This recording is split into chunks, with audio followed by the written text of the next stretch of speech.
Yeah, so what I was thinking, we need, you know how podcasts are. Yeah. Sometimes the podcasts are they want to be funny, right? They want to be they don't just want to be informative. They wanna do something amusing. Something amusing, yeah, right. And what if there was a way to just go into the episode in a way that was funny and not necessarily immediately connected to the show itself, A little bit of a non sequitur amusing thing, and then you do a little cut, and then you do the show happens. Right? Yeah, because a lot of people are like, how do you start a podcast? How do you start that? They don't know how to start it.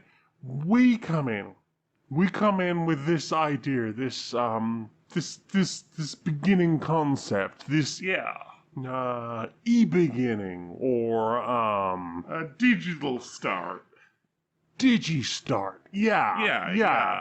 And that's how people get into the episode of the podcast. A revolutionary idea, never been done. We'll put the whole thing on the blockchain. It'll be incredible. Yeah, you can mint an NFT of the start of every episode. It's a foolproof plan. Yeah, and you can say you own that episode, and we'll put it on the ice blockchain. The ice blockchain. Yeah.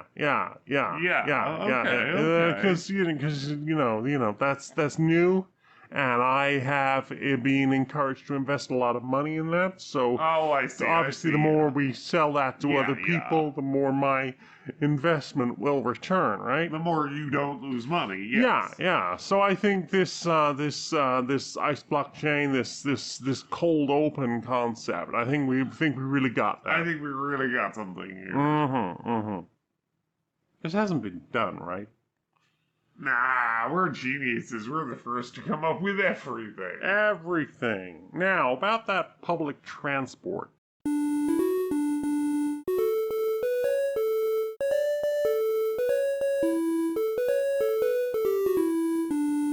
Greetings, strangers, queer and pleasant. I'm not Laura Kate Magnet Dale. And I'm not Jane Aerith Magnet Dale. And welcome to another episode of Queer and Pleasant Strangers. We're back. We're back. It's a podcast. We talk about all the things we've been doing. We're two queer trans women. All sorts of media happens. We tell you about how we feel about it. Yeah, we had a great thing last week. You were unavailable. Yeah. And I was like, you know what? I'm going to do a live stream where I go through, the making of Queer and Pleasant Strangers, and it's going to be great. Yeah. I'm going to, explain how we come up with ideas and the sorts of things we talk about and how an episode is put together and how we go about recording that. And some other sort of fun behind-the-scenes stuff. And then it got to, 6:30 after my day job, my body went, fuck no. Yeah. Oh, it's midnight. That's enough napping. Time for bed. Bodies do that sometimes. It's great when they do that. I find any time that you aren't here, yeah, and I don't already have a very specific thing that I know I'm supposed to be doing alone, my body just goes, we don't need to do anything. Hibernate until she comes back. I've been a little the same the couple of times you've been away and I've been here by myself. My body's just like, this ain't how we do things. Sleep until it's back to normal. The battery has been removed. Pass out now. Tee-hee. Well, we usually start this show with things we've played during the week. What have you played this week? During the fortnight, what have we played? Fortnite. Have you played Fortnite? I have not played Fortnite. Oh, okay, well, I guess it won't be that then. I played some Escape Academy. Oh, yeah, digital escape roomy type thing. Yes. What if there was a digital escape room? How was... Designed by people who design escape rooms. How was the digital escape rooms? I enjoyed it. I had fun. I did a bit of it on stream. And everyone largely behaved themselves. Yeah. Obviously, it's I want to do the puzzle and I want to do it myself, but I'm very glad that you're all excited about this. Yay. It's, hey, let me do the puzzle, but also if I explicitly ask because I need a hint, thank you for helping me. Absolutely. It helps that I have, chat on a second screen, so, I can, just put my hand, slightly blinker myself and just go, I can't see chat, I don't know. No, hang on, I demand I work this out. I think there was only one on stream where I was like, I absolutely have to restart this. Yeah. Possibly two. I can't remember. You'd spent too much time working out a single puzzle and you had not enough left for the rest, sort of thing? I think it was definitely the last puzzle I had a real struggle with the end of. And I shouldn't have. I really shouldn't have. But sometimes you're not on the right set of tracks of thought. Yeah, I wasn't quite on the right tracks of thought, and weirdly, I found because I finished it off stream. I was like, I could do another stream of this, and I was like, no, I wanted to play this now. I have a free evening. I will do this now. It's sometimes nice to do that. I played through it on my own, and I think there was only one. There was two where I had the 5-minute extension. Yeah. And used it, and there was one where I just went, okay, I'm just going to completely restart this because I have done a bad here. And that was the very last puzzle. Ultimately, I enjoyed it. The puzzles are good and interesting, and it's not too obtuse a set of logic. No, I mean, like any good escape room, all of the data was in front of you, or possibly to the left of you. That's the joy of the 3D-ness. Like, there is always something, and it even easier than in a real escape room. Certain things will be the only things you can click on, or the only specifically clickable. You know for certain that the fact that the rug in the room had a turned over corner isn't a clue. And not just someone knocked over a corner of a rug as they walked in the room. That is an art thing. That is an art decision to have that turned over. I know this because I can click on it and it just says, that's a nice rug. I'm not supposed to pry the electrical sockets off the wall of my escape room. No. They're not click-onable. They are not click-onable. And a lot of that certainly helps with some of the early stuff. The plot is quite interesting. Yeah, I caught glimpses of this. So the game starts with you're just a single person going in to do an escape room. Yes. And the escape room, I think it's supposed to be slightly medieval themed. And basically it's like wallpaper with like stone wall design on it, and it's peeling at the top, and just like looking at generally how shabby that escape room is quite fun, because I've seen some escape rooms, and they do get a bit bashed about. They can do, yeah. I guess you get some slightly raucous parties going in, and if they've been around for a little while, and they're not, they can't always be refurbished, but yeah, so it was nice to have that slightly beaten up theme to it, but as soon as you get out of that first escape room, you realise you're now locked in the escape room building. Yay! And you have to get out of that, and that's quite a fun little thing, working that out. And eventually, the whole thing is, aha, you have solved our riddle within a riddle. You can join the Escape Academy. And like, the plot is interesting. It's more substantial than you would expect out of a game that's digital escape rooms. Yeah, pretty much. Like, it goes some places. I do like a good digital escape room. Yeah. Like, the only one I've really put any good time into was I Expect You to Die, which is the VR one that's James Bond-esque themed escape scenarios. Yeah. I like a good digital escape room. I think I played a bit of that, and I really struggled with a lot of it, but I did have fun. Yeah. Did you ever play any of The Room? Yeah. I feel like I have played them at some point, but I can't remember exactly which ones or when. Like hidden object games, I tend to find that they vanish out of my brain almost as soon as I put them down. And I think that's okay, Yeah, it's like, I enjoy this thing. It is an excellent way to pass time, and gosh, I have lost a lot of time playing hidden object games. But, yeah, I had a lot of fun with it. It's available on Game Pass, so if you have that, there's no harm in giving it a try. The character models aren't perfect, but the game isn't really about the characters, it's about the rooms that you're exploring, so it doesn't really matter. Exactly. What about you? What have you played? I mean, the main thing I've been playing is I've put like 60 hours so far into Xenoblade 3. That's a real fucking good Xenoblade game. I'm glad you're enjoying it. It is, I think, by quite a wide margin, my favourite Xenoblade game there's been. So for anyone who's never played any of the Xenoblade games, They are single-player RPGs that mechanically play kind of like MMOs with cooldown timers and managing your DPS and your healer and your tank. Yes. The gimmick with this one is that you are you're in a world where there has been this war going on for as long as anyone can remember, and people are born, trained up for war, thrown into the war. After a decade, you die, new people come join the war, and you are playing as a party of 3 people from each side of this war who are forcibly removed from the conflict by events that make the plot happen, and suddenly have to go, hey, we have to learn to work together and go on an adventure and maybe unravel this entire war by slowly, going around trying to teach people that war is futile and violent and terrible. I like a lot of decisions they've made with this game.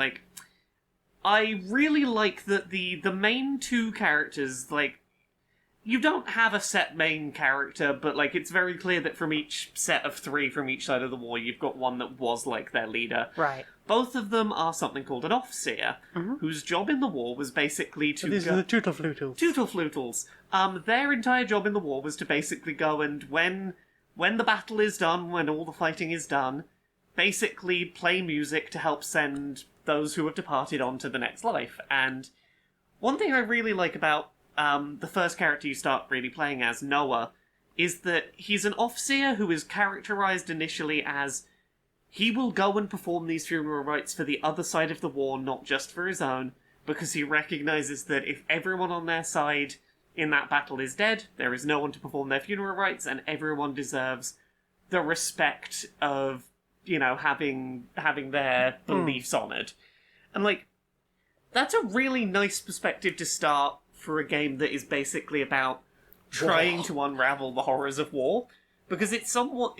You're playing with a pair of characters at the front of this who have had to dedicate their lives to sitting with the fact that war is a lot of people dying and it's pretty miserable, and there's not really any better people to be your spokespeople for maybe we try and stop this.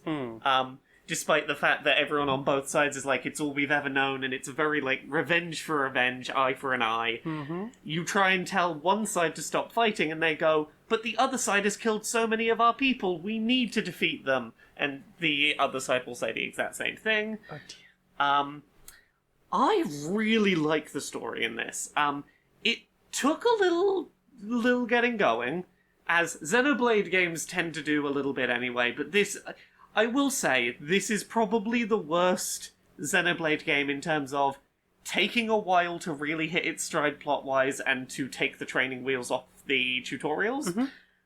But once it does, once it opens up, once it goes, we have hit the thing, and you, here's a big open world, go start trying to end war, it's really sweet, and it's really funny, and it's very caring. Yeah.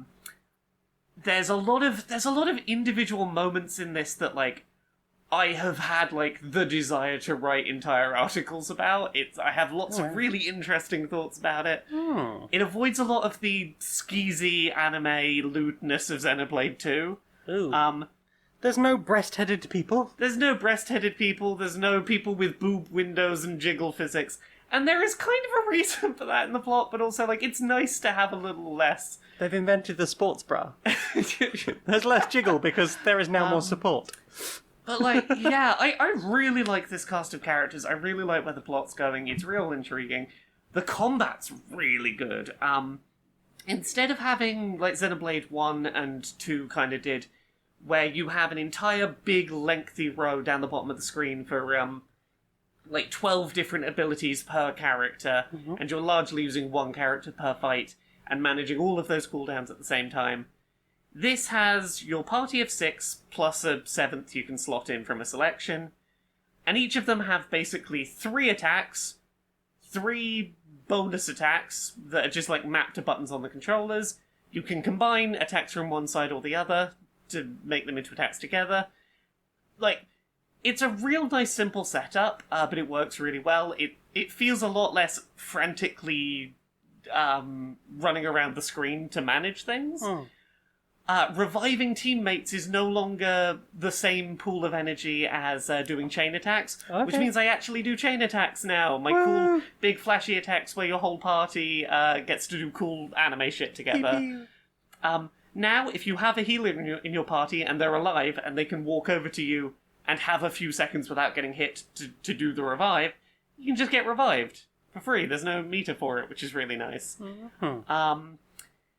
Yeah, it is a big game. I've really liked all the side quests in it. The side quests have felt a lot more like things I actually want to do that have narrative weight to them. Yeah. I like that when you get side quests, you don't have to do them straight away or suddenly have them in a big list.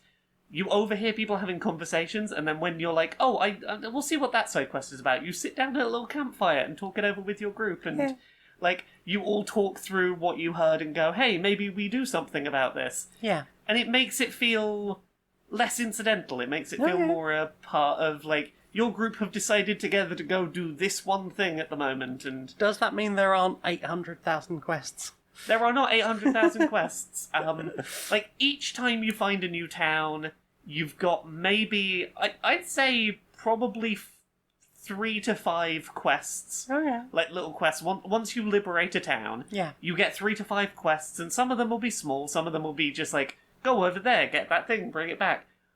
You'll usually have at least a few of those that are like, this is a big thing with narrative and cutscenes, and they all feel like very specific to the place you've visited, which helps make them feel a little less overwhelming. Yeah. So, given that your team is made up of 3 people each from both sides of this war, who are you liberating these villages for? So you're trying to basically... The best way I can describe it is you're basically trying to create a third faction that is, hey, maybe we don't war. Right. And they're not necessarily leaving their sides of the divide, but you're basically going round doing something mechanically to free them from the obligation to keep fighting. Okay. So that they're in a position of, hey, you no longer have to fight in order to not die. Mm-hmm. You now have the choice about, if you want to keep fighting, that's up to you. But you have the option to do other things and to explore who you can be without the pressure to constantly be fighting, or you will die. Because there is this gimmick where all of the communities basically have this clock ticking down, and they can refill it by killing people from the other side of the war, and it's implied that if their clock ever runs out, they'll all die. So it's like, hey, what if we could liberate you from that so that you can choose whether you want to fight? And if you don't want to fight, we will stand by you, because we recognise that paints a target on your back. We will stand with you and try and work for a less constantly at war society. Yay! It's real neat. I want to finish it before I definitively say how I feel about it, but right now, best Xenoblade game by quite a long way, I think. High praise indeed. Yeah, real digging it. Yeah. What about you? What have you been playing? I stopped playing Lego Star Wars The Skywalker Saga. You finally stopped. I stopped. So, fun fact, I played through the whole game, as I was forced to at the beginning, to go through story mode, and then went, fuck story mode, had enough of that, gonna go and do all the side questy shit. So I went and found every Kyber brick on every planet, every character on every planet, every spaceship, everywhere in the entire galaxy.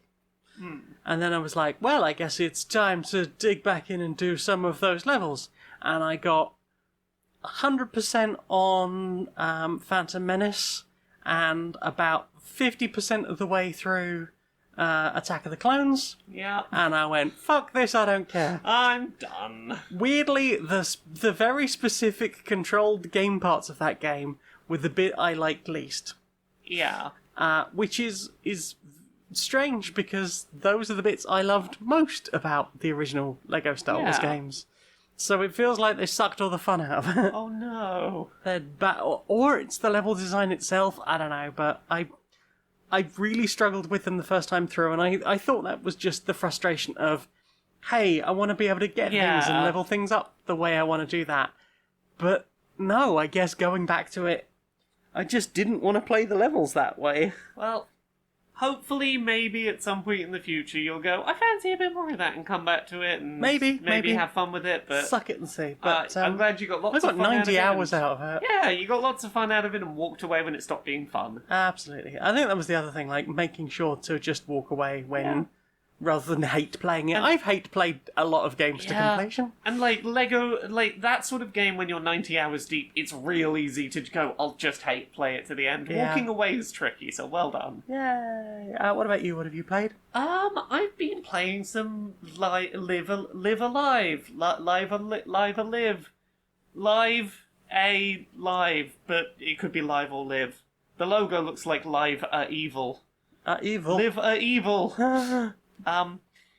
So this game is like it's a game that originally released on the Super Famicom back in 1994 Wow. and never got an English language release. Okay. And it's been ported to Switch with like the visual style from Octopath Traveler.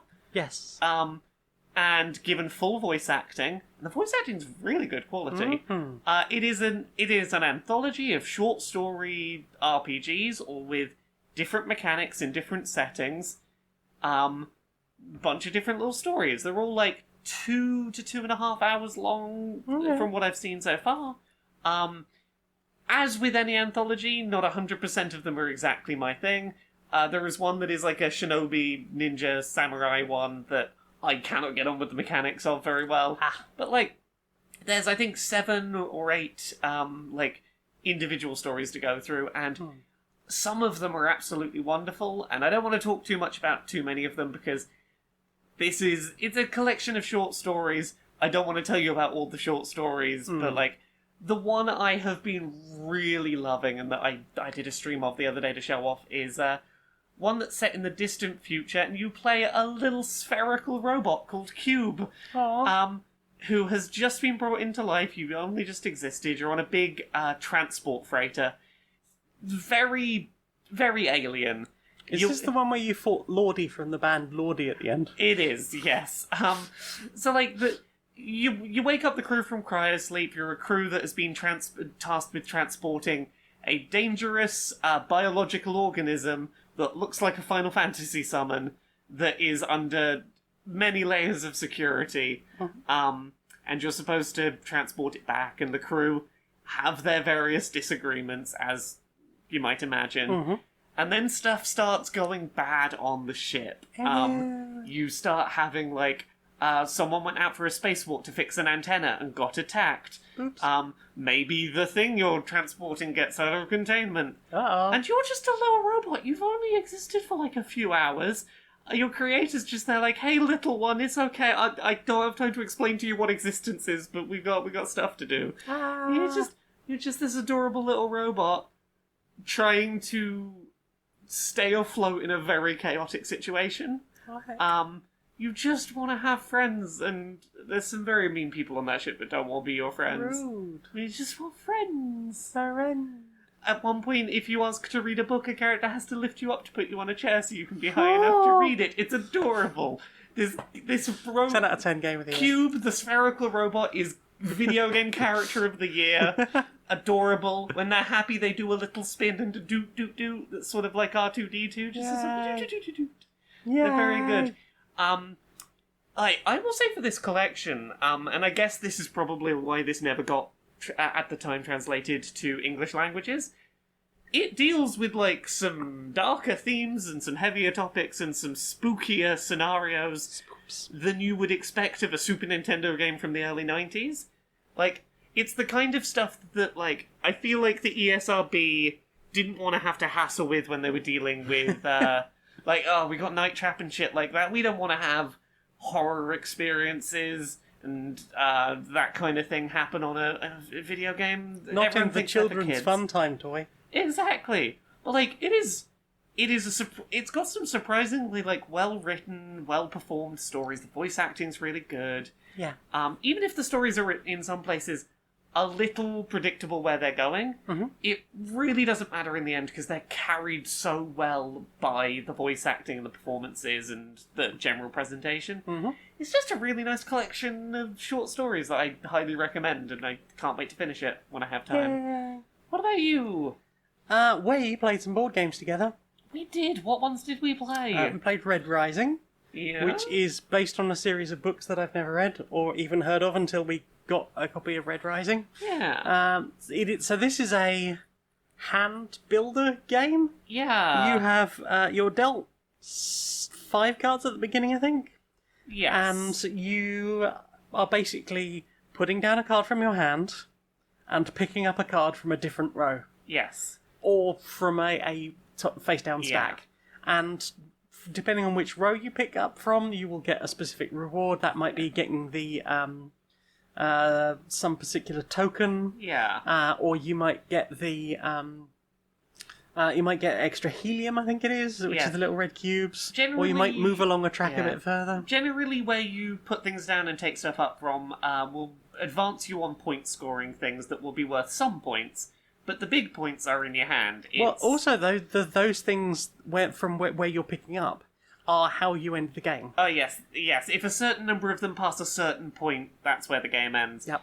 But yeah, you're basically trying to manage your hand, because all the cards in your hand will have varying point scoring conditions. Like, they'll have base points they're worth, but like, oh, if you have no cards of this colour in your hand, it's worth a bonus this many points. Or if you have this named character in your hand, you get this many bonus points.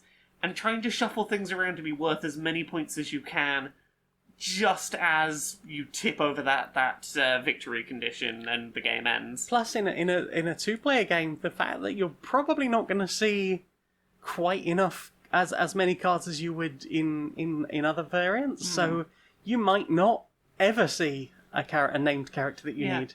But that doesn't necessarily mean you won't maybe encounter this card can replicate any other character. Yeah, or this character can be any colour in addition to its base colour. And yeah, it's about trying to like... And all the cards that were on the table might be a little bit buried under other cards, so maybe you're trying to like put cards in your hand that you don't actually want just to move them somewhere else to get to that thing that's buried. Or you might play a card that goes, put some extra cards off of the stack under this one. Yeah. Further burying something that someone else might be trying to dig out. Yeah, it's a game of managing your hand, but also trying to go, okay, I want the game state to be such so that when I have a hand I think can win, I'm ready to initiate the end of the game, rather than someone initiating it before I get a chance to finish my maneuver. Yeah, and you can see the end coming. Yeah. Like, it's coming from a long way off, because as soon as the fleet track hits 7, and or somebody gets 7 helium, Helium or 7 things in the Institute. Yeah. And if one person has completed 2 of these things, then it's game over. Or all 3 things have happened somewhere in amongst the players. That is the game end. Yeah, all of the, like, how close you are to the end is very visible on the table. Yep. It's just a case of, do I have time to do one more trade of cards into my hand before someone else Do you have a decides to end better this? hand than everyone else at the table? Yeah. It's a neat game. Yeah, it plays in, like, 30, 40 minutes? If that. Possibly even less than that. Yeah, I'd say, like, half an hour at the top end. Yeah, it's, maybe it was 40 minutes including relearning it. Like, it's a real crunchy from moment one kind of game. It feels like you need to hit the ground running and get straight into the big choices. Yeah. It doesn't hang around long enough for you to, like, feel like you could have done much better. All the information is very present and presented to you, apart from, obviously, what other people have got in their hands. There's no time to hang around making a complicated plan. You go, what have I got? Start leaning into what I can. Yeah. And I think the thing... Because the whole thing was that it was a case of, I want to go through some games that we haven't played for a while. Yeah. And Red Rising is one of those ones that I think we were right in the middle of the Zatu boxes, so we were getting through a lot of board games. And it only got out once. Yes. The first time we played through, together. Then I played through in solo mode. Yeah. And then it was sat on the shelf unplayed since. And it got to the point where I was like, do I actually want to keep this in my collection? Because we haven't played it since. I think the Let's pop it down. Oh, absolutely. Yeah. And I think, like, it was entirely a circumstance of we were in the middle of a year of more games showing up every month for a while, and there wasn't time to sit with things sometimes. Well, also there hasn't been, like, much time to play things other than what we currently have going, because we've got Gloomhaven Jaws of the Lion, which is an ongoing campaign we have with 2 friends. Yep. We have the fact that there is a group that we mainly play legacy games with now. They used to be like our nearby local friends that we play the board games with. And now it's like, well, we've got Clank Legacy on the go. They got Pandemic... We played through Pandemic Legacy Season 1 with them. We've got Seasons 2 and 0 They got Season 2 for, like, a birthday, I think. Yeah. We got them Season 0 for a different birthday. Yeah. We've also got, like, Betrayal Legacies, like, sitting aside. We haven't had much time for one-off games, which is a shame, because I know they also want to learn Spirit Island, which is one of my favourite games from last year. Yeah, we need to make time for a one-off game day. Yeah, I think so. Yeah. Well, maybe once we get through Clank, we'll just be like, we're going to have a little palette refresh. Yeah. I think that's a good call. Is finish one legacy game, have a couple of sessions where we play one-offs, then dive into the next legacy. Mm-hmm. Yeah. What else have you played? What else You have I played the been cat playing? game, didn't you? I've been playing the cat game. I haven't had time to finish the cat game, but I have started playing Stray. I will explain what this is, but I feel like the whole internet is aware of this game. It's a cyberpunk future. You are a cat. And there's no peoples. There's no Just peoples. robots. There are robots. You are a cat. Go have a wander. There is a plot and a thing you're trying to get to. You get separated from the rest of your kitty cat family, and you're trying to you fell down a big hole, and you're trying to make your way back up to get back to your other kitty cats. And you get a little backpack. You get a little backpack and a little robot friend, and you go off on adventures in a world full of robots. And there's some spooky. Oh, I don't know what those little creatures are. I don't know what those are, but it's okay. You're a cat. It's fine. Everything's better when you're a cat. The world building and like the environmental design in this game is fantastic. It is gorgeous. It is very satisfying to move around in. The platforming is very good. You leap from cat-shaped object to cat-shaped object. Very like objects that are perfect size for a cat to be on. I see. Very elegantly. The game is designed to be like you leap from object to object, and you're not going to miss anything. You just have to find the next cat-size thing to leap to. Okay. You have a dedicated meow button, Important. much like Untitled Goose Game, you give me a button to make an animal noise on command, your game is instantly 1,000% better. I saw a video of someone just like their cat walked up and sat next to another cat, and the other cat gave him a little clean. Yeah. That's adorable. It is a very... If you are a cat person... Hello. Yeah. It's a very good game for just, hello, I would like to be a cat for a bit. I'm going to go on adventures, but ultimately at the end of the day, I am a cat. Like, and the way it's structured is there is plot and dialogue happening around you, but like, the vibe I've gotten is entirely, this cat has no fucking idea what any of them are talking about. The cat's off on an adventure. You can talk around me. I'm being a cat. I'll see you in a bit. I was reading a thing that someone had translated a lot of the signs. Yes. The language has been worked out. Although some of them are just another sign, or the text from another sign rotated. Yeah. And some of them are just, like, gibberish. Yeah. Because they like the symbols. But I feel like that kind of spoils the point of, I'm a cat, I can't read. Yeah. I'm a kitty cat. I'm a little kitty cat. Yeah. I don't want to know what any of them say. I'm a cat. Meow. I don't read. I jump meow. around on things. I meow, and I get cleaned. Yeah. And I scratch trees when I get a chance, or scratch at people's rugs. It's good to make If sure you that play your it on claws the are stretched. PS5, the triggers have resistance for when you're scratching the tree. Oh, That's very satisfying. That's good on the claws, that. That's good. What about you? What have you been playing? Well, we also played the Power Rangers deck building game. We did! Another one we haven't had out for a while. Yeah, I think I got you that for UDP or your birthday last year, possibly? I believe it was a UDP one. But yeah, that is one that we have played a couple of times with me as the Power Rangers and you as the villains, Yes. and we swapped it round this time because it's an asymmetrical deck builder. Yeah. I found playing as the villains real fun. It was definitely a slightly different set of mechanics I was working for, but yeah, we've talked about... Even though you basically have the same starter cards, Yeah. like they're just reflavoured for each character, ultimately there are very different like strats you need to go for. Yes. Despite pulling from basically the same stack. The main difference is that the Power Rangers have a series of very powerful abilities that don't cost anything to activate, but to reset them all does require resources. Yep. And that can get very powerful, but it does need recharging. Mm-hmm.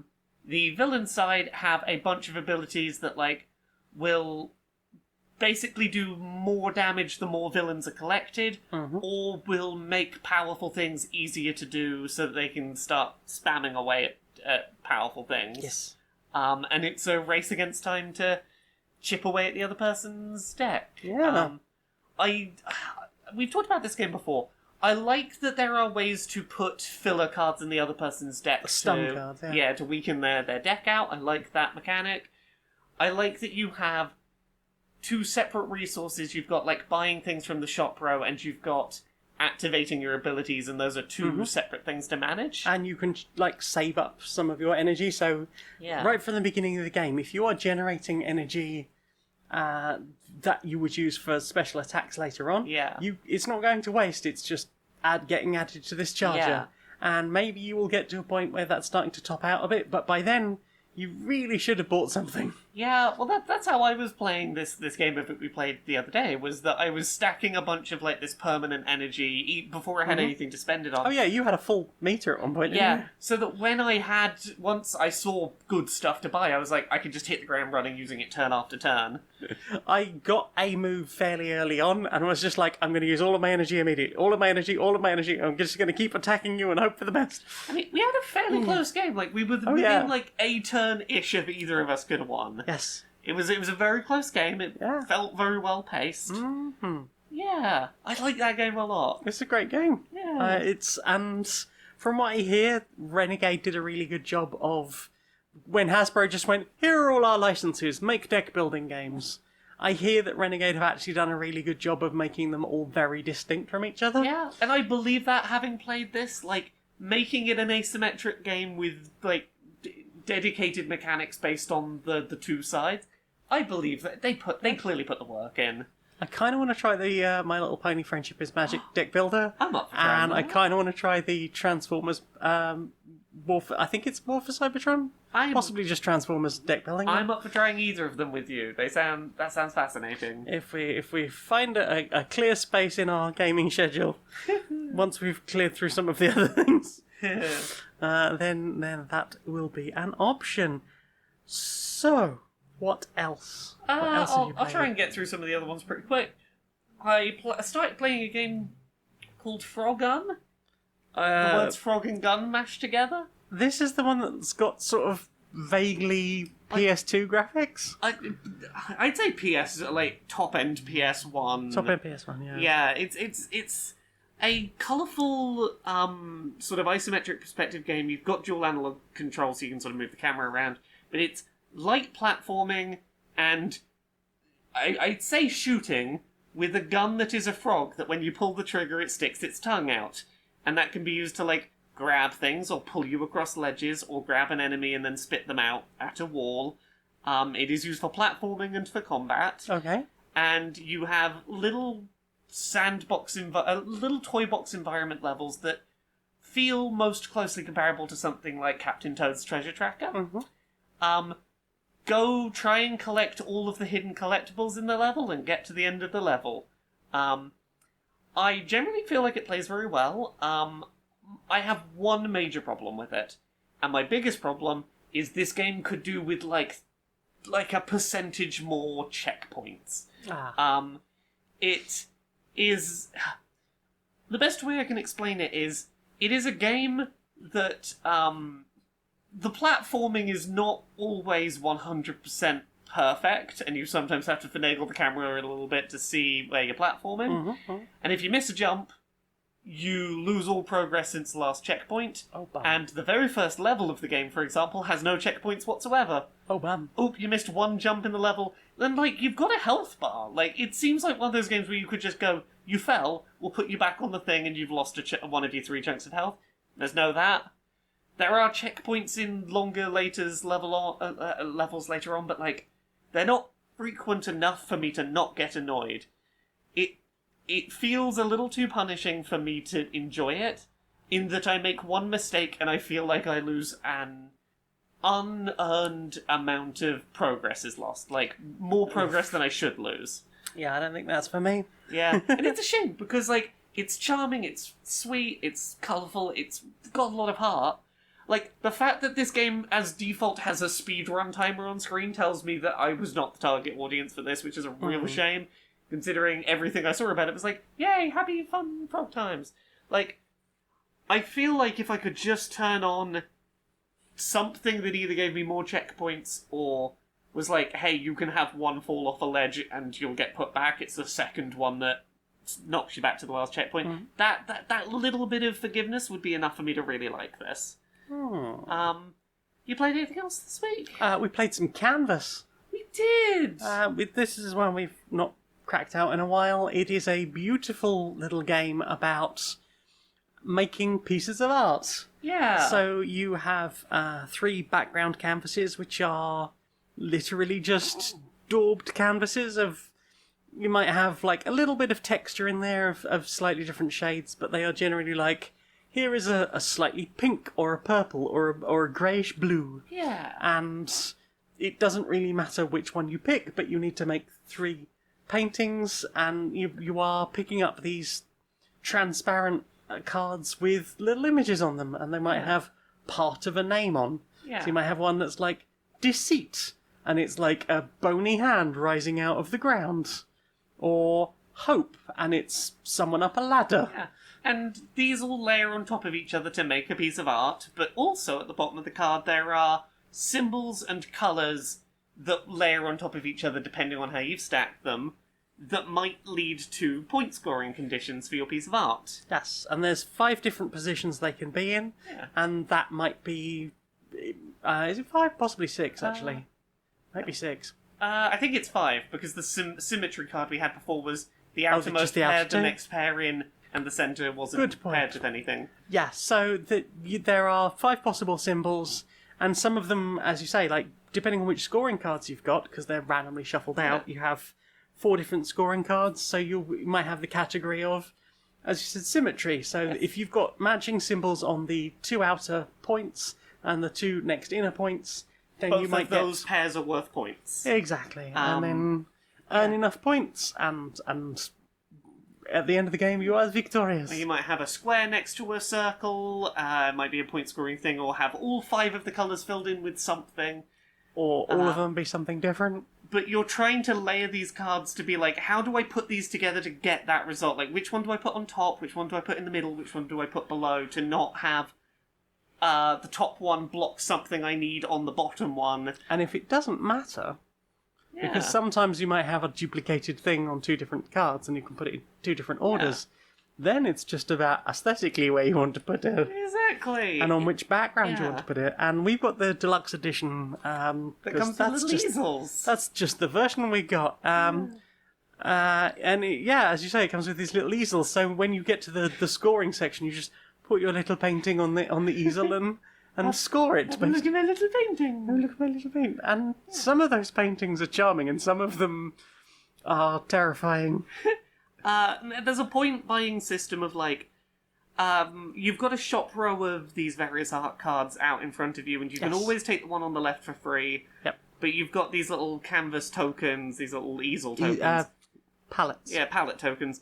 That, like, if you want to take something further down the row, you've got to put a palette on each thing to get to the one you want to take. Yep. But then other people can take cards that have those palettes on, and then they've got resources to take things further down the row. And if you run out, you could end up like me in the last game. Forced to take cards you don't want, because you have no resources to get I have to ones. take this one now.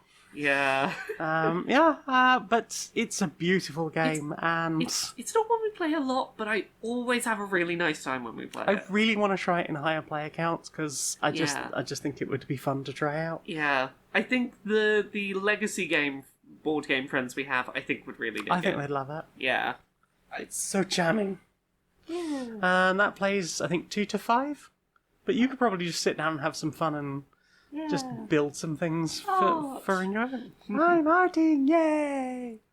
It was quite funny. I think, was it our second game? We just dealt out the transparencies. Oh. You put 6 out, and we just looked at it, it's just like, is this an episode of the Magnus Archives? Oh yeah, we had quite a Magnus Archives-y set of, like, Oh, every one of these cards we're turning over is just a different thing to be afraid of. Okay, fear, buried, deceit.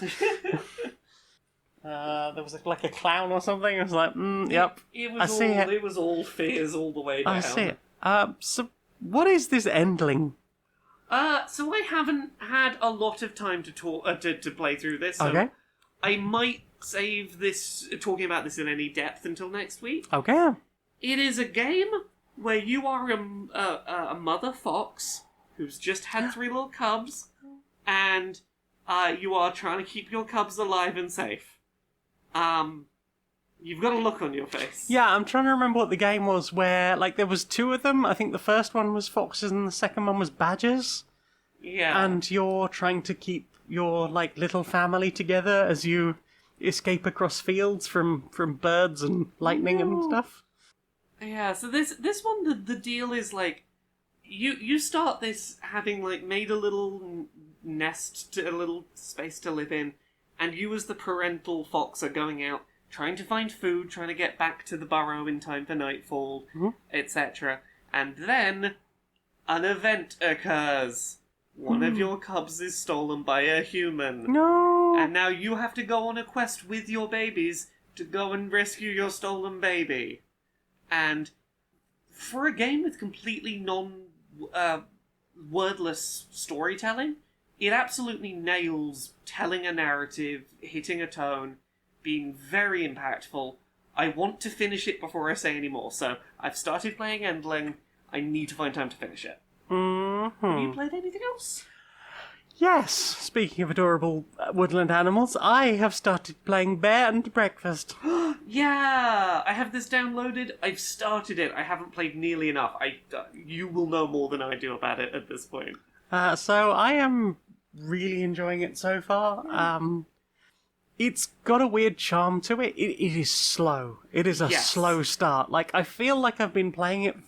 I mean, partly because I think the night I first started playing it, we were also watching something on TV, kind of. I mean, the first night you started playing it, you were hours in, and you were like, I finally have my first building, and I was like, somewhere to serve breakfast, and you were like, oh, I can't do that yet. Oh, no.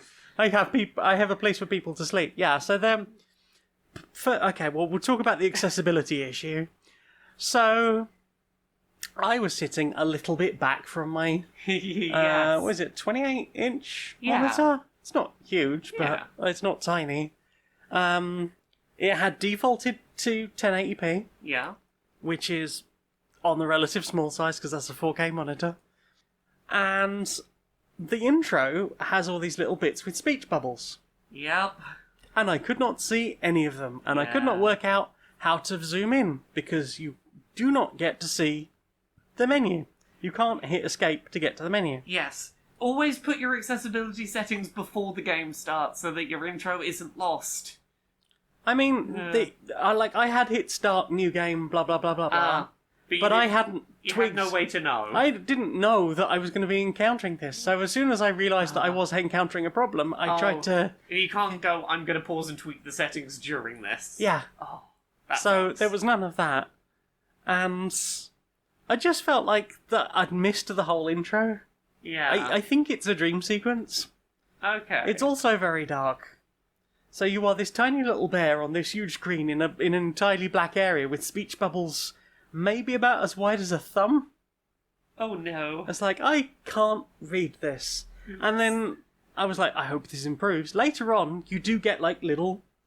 Like dating stim style text bar box. Across the bottom of the screen. A bar at the bottom and pictures of the 2 people speaking. Yeah. And that's very legible. Yes. But for some reason, speech bubbles, absolutely not. I complained on Steam and I have already had a response from the developer who were like, we'll try and make it scalable.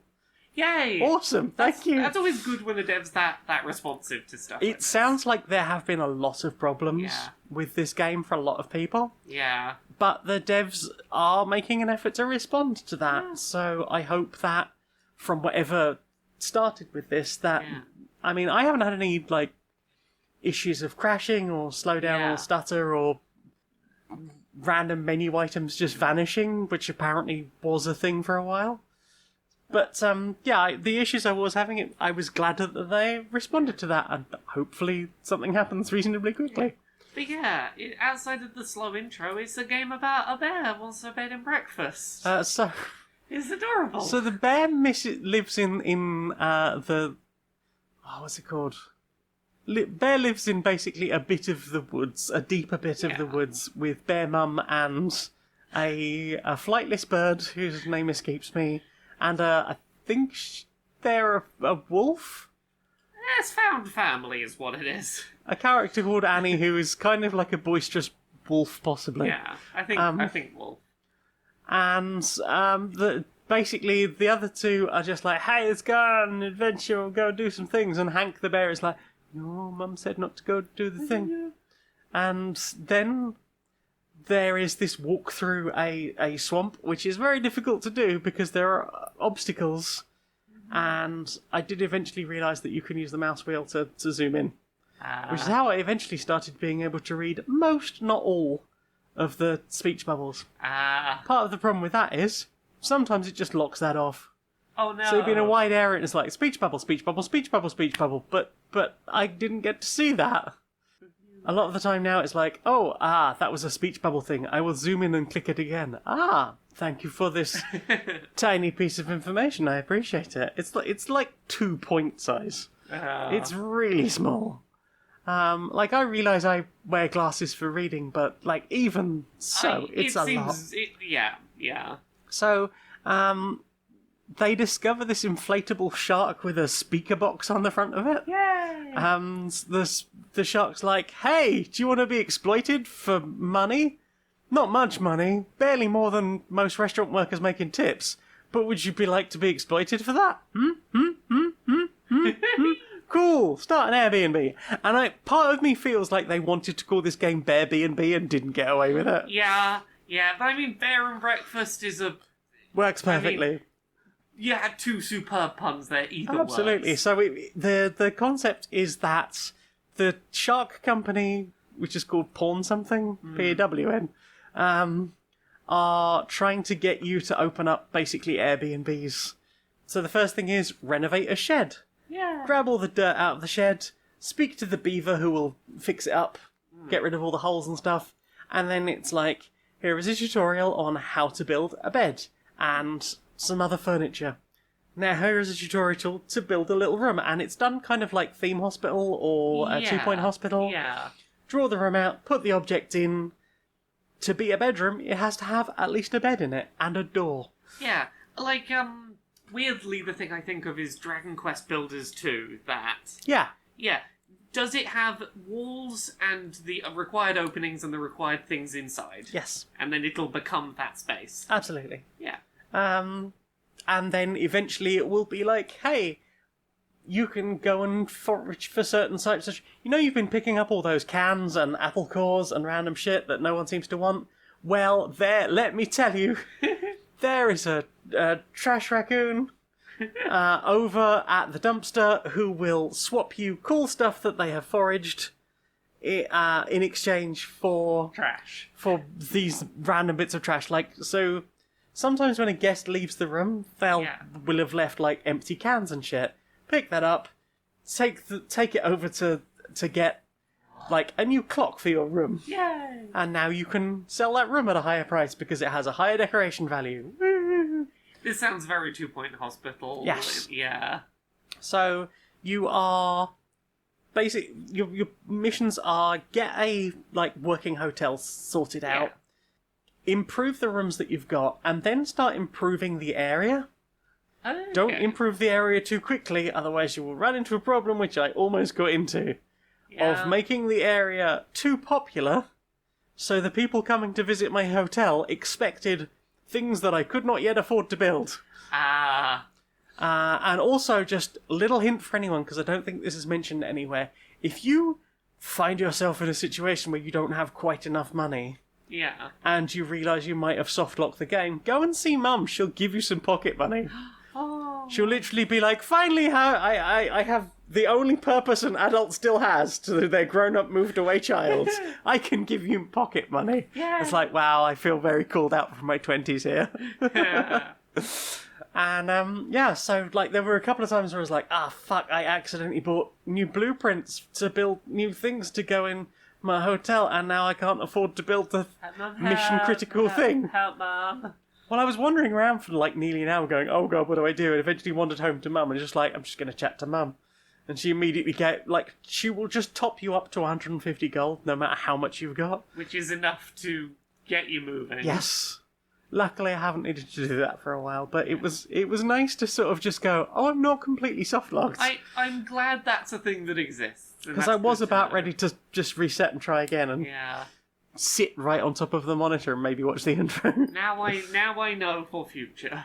And like once you get a whole area done, you are basically encouraged to move on to the next area and clear out whatever they've got, and maybe there will be new things. Yeah. Like I'm now 2 areas on from that opening area, and I have built a diner, but there's no food in it, and no one's working there, and no one's going to eat there. So I suspect that's a thing to happen a bit later.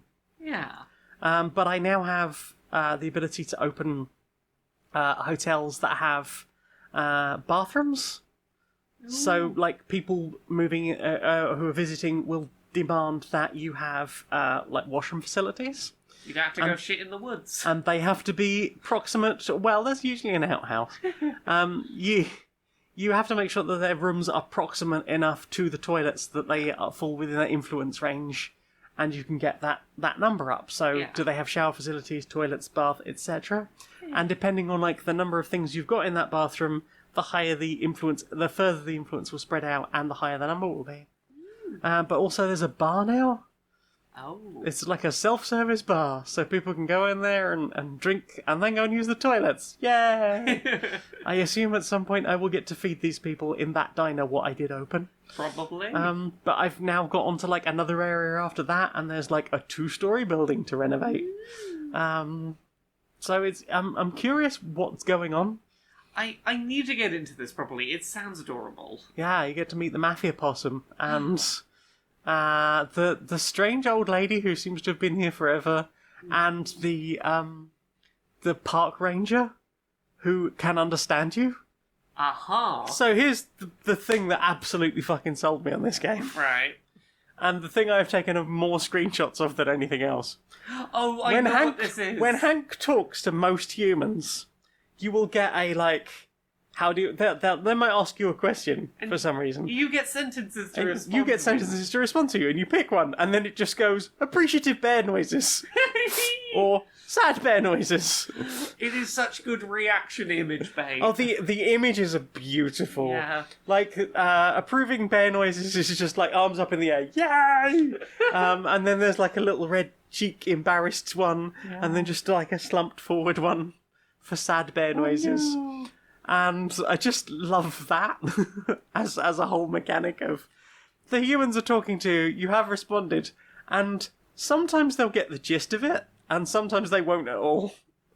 And those, I think, are the most fun ones, because you just get what type of bear noise they have understood. Yeah. But yeah, the park ranger can absolutely understand you, so you just have full-on conversations with her. Hooray! And so far I have found cosmetically a trucker hat with a little fish on it and a pair of shorts. And now that I am wearing human clothes, the humans that are coming to visit my hotel have stopped running away when I'm nearby. Yay! Because at first I was like, well, I need to go and do hotel things because I'm a hotelier. Oh no, apparently I'm just a terrifying bear. I'll put this hat on. Greetings, how do you do, fellow human? I mean, that bear's wearing a hat. How scary could it be? Greeting it's bear like noises. People. Welcoming bear noises. That is a charming little game, and it's only about 15 quid, so if you're looking for a sort of budget, I guess it's an indie title. I believe so. Go give it a look. Yeah. What about you? What else have you played? I think that's everything I've played. Everything you've played? Yeah, what about you? You played anything else? I'm not going to talk about the other thing. Yeah? Ever. Well then, time for this. Do you want to dye your hair cool colours? Yeah! Want more tattoos? Yeah! Extra piercings? Yeah! Body mods? Yeah! Are you held back by small-minded employers? Yeah! Spray your boss with my choice. Just one spray and they won't be able to see your awesome mods. Their brain will airbrush them out and you can just get on with being a badass in totally control of your body. The choice is yours with my choice. So, what have you got to show us today? Oh, well, I found this up in the loft. I think one of my relatives must have left it there. Oh, lovely. It looks to be a complete one. Do you know much about this small box? I don't know. I've got this. It some sort of control of some sort, and it's got the letters O-U-Y-A. Ouya on top. Can you experts tell us? Can you tell us anything about this? Well, as you've rightly surmised from the iconography upon the controller there, that is in fact the Ouya controller from the ill-fated Ouya console, a strange cube, which was one of the earliest Kickstarter success stories. It made a huge amount of money and was expected to run Android games, such as were found on mobile phones in the very early 21st century. Oh, goodness. I ponder how many decades old this must be at this point. Ancient, indeed. And do you still have the cube itself? Oh, I mean, maybe. I don't have it here. A cube didn't look out of place. I saw a weird thing with controls and buttons, and that was what stood out to me. I suppose it's going to be worth less if it's an incomplete set. Well, at this stage, I mean, it's very difficult to find a complete set. Although the controller was notorious for having input lag. That was, of course, before neural implants resolved all of those issues, except for everyone with ADHD, of course. I would expect an object like this, assuming the battery hasn't exploded inside the case there, I expect you could probably get somewhere in the region of 400 to 500 lira yen for a piece like this if it were to go to auction, and I would say that you could probably quintuple that if you have the Ouya console itself. Well, I'll go looking for sure. And who else has something? If you'd like to come forward there. Yes, I've again, this was sort of passed down through my family. I don't know entirely what it is, but it's got a screen, it's got buttons on either side, it's got entire sort of numbers and letters. It's still got some battery in it. That is exactly what I would have expected. This is of course the Nokia N-Gage. At the time, it was considered the cutting edge of portable handheld gaming. Everyone was very excited to be getting these. Nokia had, of course, been using incredible battery powers, as you can see. It's still working to this day, and I believe it had approximately 6 games, and it is quite unique. Unlike its cousin, I suppose you could say, the Gizmondo, it didn't literally melt a century ago, shortly after manufacture. Indeed, the Nokia N-Gage is quite a thing. Although, did you know this is also a primitive communication device? Oh! Just hold it like this, like an extra ear on the side of your head. Put it up, put it to my face. Yes, you see, and then it's almost like a telephone. Almost like a very strange telephone that's slightly too long and looks like you have a strange digital ear. Which, of course, many of us do have these days. And have you thought about selling it at all? Have you had it valued or insured? No, I didn't know anything about it going in. I mean, I don't have any way to put more power into this, even if it does still have a little left in it, so it's not much use to me. I'll probably put it up for sale. Well, if you were able to find the original DC charging unit for it, you could be looking somewhere in the region of 250,000 lira yen. Oh, goodness, wow, wonderful.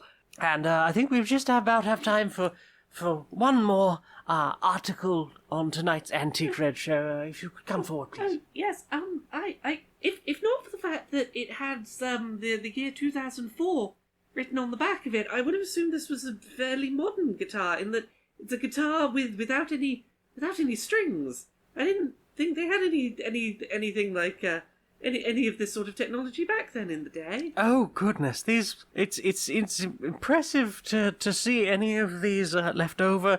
A lot of them were destroyed in the great collapse of the CEX, the computer exchange, in the late 21st century. The Guitar Hero controller, as you can see here, the identifying harmonics on the back there. The buttons here would be pressed in time to some music and icons shown on a screen. And then this bar here, you see here this, how it clicks with the micro switches within. That would be used to strum the guitar, as opposed to the more usual laser method as is used today. And do you happen to have any of the original game discs? No, I don't. I assumed it was a standalone product that existed on its own. Yes. I was disappointed I couldn't make music by itself. I can quite understand. It was an amazing thing. There was a while where every household had at least 6 of these. I think they were issued by the government of several countries. Unfortunately, today you would be lucky to get maybe 2 Lyrigen in store credits. Oh.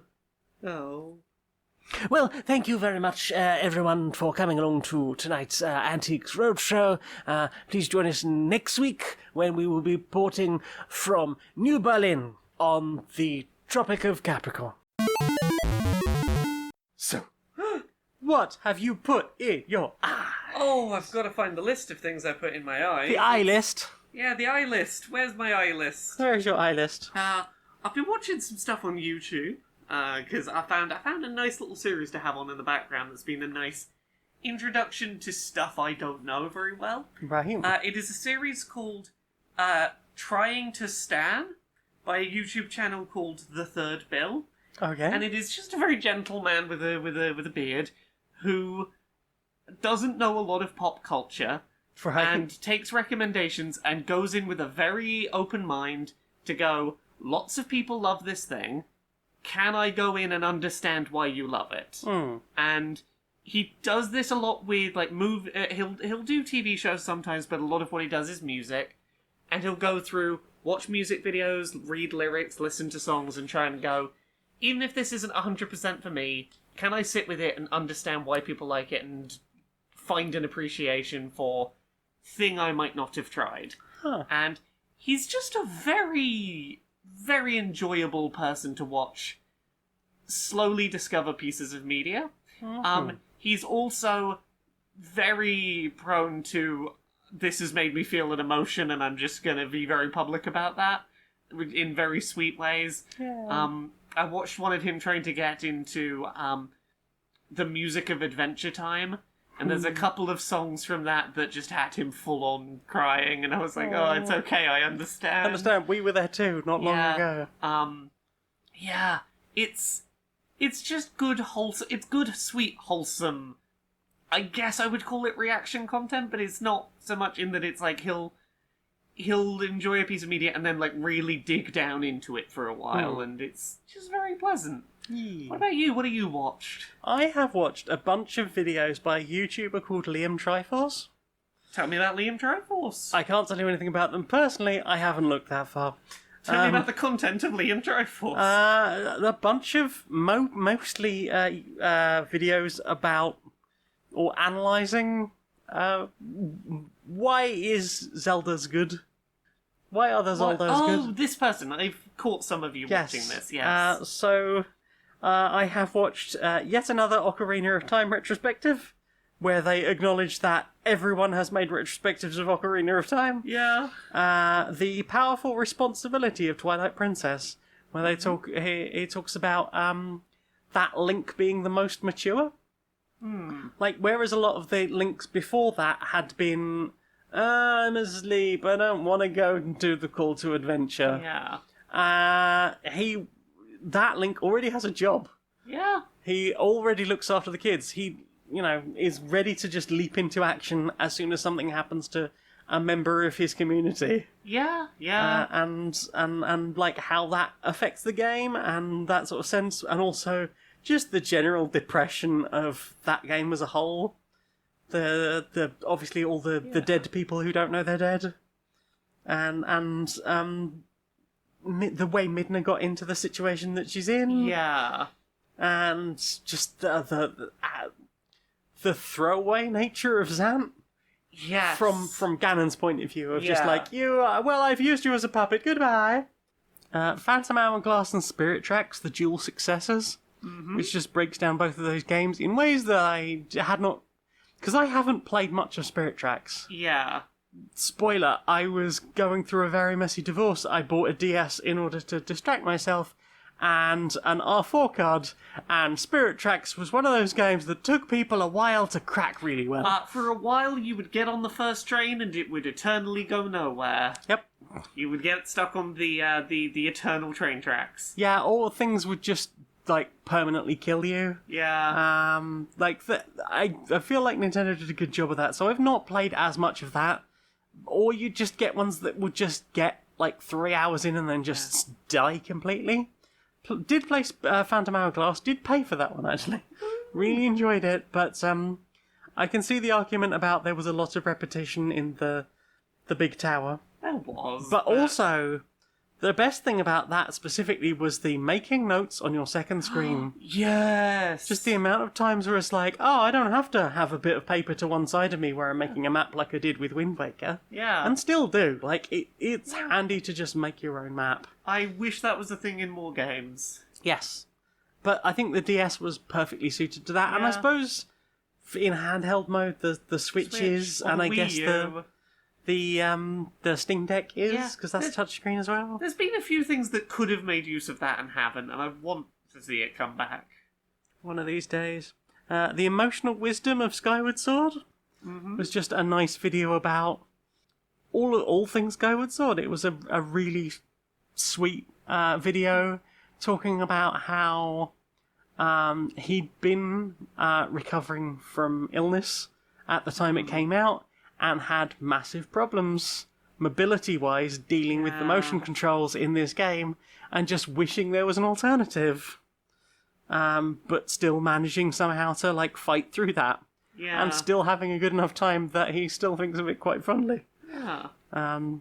Despite the fact that it's basically 3 large areas and you just go back to them again and again and again. Yeah. Slightly different I mean, ways. despite that, it's still one of my favourites. Well, I mean, if you look at Majora's Mask, which we will come to the video for in a second, the bittersweet comfort of Majora's Mask. Yeah. Like, he talks about the fact that that's really only 4 dungeons. Yeah. But you have to do them multiple times if you want to get, like, the full ending. And just that's really... it's a beautiful game, and that having a game that repeats content or makes you do things in slightly different ways is not the worst thing in the world. No. Yeah, I really enjoyed the Majora's Mask video. That's like an hour long. Most of these are like an hour or 2 hours long. The Wind Waker video, Courageous Heart of Wind Waker, is an hour and 55 minutes long. Yeah. I think that's all the ones of those I've watched so far. The only other one of his videos I watched, there's 2. One of them is Understanding the Music of Doom, like Doom 2016. Yeah. And the other one is actually about the game Doom 2016. I can't find is it the Doom Retrospective? It might be the Doom Retrospective. I hadn't realised some of the instrumental choices that were in the 2016 Doom. Yeah. Because I didn't watch the GDC video. As someone who, like, has done a bit of sound design and makes music when there's time, like, Mick Gordon's like, what do you mean you want me to make a Doom soundtrack with no guitar in it? What do you mean? And then just going like, okay, I will take some noise and some sine waves, and I will run it through this string of effects to make what did someone call it? Like glitch tar. And it like sounds kind of chuggy, but also kind of glitchy and sort of those sorts of things. And also just the fact that the way Doom 2016 used music anyway where you like Fmod style stuff. Yeah. So it's like what's happening environmentally to you is triggering different parts of the music to play. So you might get more aggressive because you're acting more aggressively. You've done like a longer string of kills. Having variations of the same track that you can sort of blend in layers to sort of build between full separate stems that you can just throw together and bring in together. Yeah. And like extra layers that you can put on top of things. Yeah. So you can understand why there was so much trouble putting a soundtrack together for that, because it wasn't designed for that. And like some of the other things, like he wasn't allowed a guitar, so he sampled a chainsaw. Of course. They did eventually just go, okay, you've got the bass level down, that's fine, we'll let you have a little bit of guitar. Because there was a point where I was just like, what do you mean there's no guitars in the soundtrack? There are definitely guitars. A lot of the things that I had assumed were guitar sounds aren't necessarily guitar sounds. Sometimes it's a sampled chainsaw or the neighbour mowing the fucking lawn run through a bunch of effects. And that's very cool. I need to watch the GEC for that now, because that is absolutely fascinating. So I have had fun watching a bunch of videos about games I have already played and enjoyed. And I just sometimes like hearing someone else and analyse a thing and maybe going, huh. Exactly. What have you watched? We watched season 1 of The Bad Batch. We did watch season 1 of The Bad Batch. That was awesome. The animated Star Wars-y thing. Yeah. Here is how I will summarise it for anyone who hasn't seen it. You got a bunch of big, gruff, angry men and their one adopted child going on adventures through space trying to keep their kids safe. Yep. Pretty much. Hijinks ensue. For anyone who remembers the 90s, this is My Four Dads. Except they're older brothers. Yeah. Technically. Yeah. I expected, from all I'd seen of this series' marketing, I had assumed it was going to be much more of I don't know what I expected. I expected it to be more, serious and, grim and Grim, dark, Clone angry. Wars I era expected stuff. to really not enjoy the characters and for them to be just, gruff, angry man types. And, One of them is, but in a wholesome way. Oh no, I meant the other one. Oh, yeah. I mean, it's having this one character in the mix to force them to sort of re-evaluate their setup. They've got really fun dynamics. It's an enjoyable time. Amiga is so, sweet and innocent, and, has a real sense of... But not helpless, though. Oh, no, not at all. Yeah. As soon... And they don't fuck about in teaching us how to use a weapon. Yeah. And she gets a really badass weapon. Yeah, yeah. The one thing that confused me in that, and I suspect it's probably just having people record their lines at entirely separate times, especially when you're working with a child. Everyone calls her Amiga. And whenever she speaks about herself, hi, my name's Amiga. Sometimes you just have things like that happen in voice acting. Someone changed their mind about a directing choice at some point in the process. Absolutely, but yeah. I do feel a bit weird about that sometimes. But, it's such, when she is introduced to the concept of slavery, she's like, that's not good, we need to do something about that. Yes, indeed. Yes, you're correct. It's good, it's wholesome, it doesn't require too much existing Star Wars knowledge. I think you could pretty safely not necessarily know any of the other Star Wars. Yeah, all you need to know is that in the prequels, there was an army of soldiers who were all clones of each other. And that is kind of explained in the first episode. Yeah, that's basically the only existing knowledge you need. Yeah. The Jedi are good. It was very bad when people were told to murder them all. Yes. There you go. And also, shit from this might tie into other Star Wars. There's definitely some other Star Wars things where I'm like, oh, I understand that more now. I've seen this. Yeah, I mean, there are characters that I know from other Star Wars series. Yeah. And there was 2 characters in the same episode where we kind of went, if we had watched another Star Wars series before watching this, or watched this before watching the other Star Wars series, we definitely would have understood who both of those characters were, and it would have had way more weight. Yeah.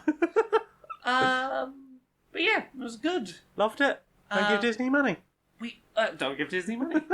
We also watched season 1 of Harley Quinn. Yes. That was real fun. It was fun, yes. You did not know what to expect going in. We got like 2 seconds into that and I was like, what?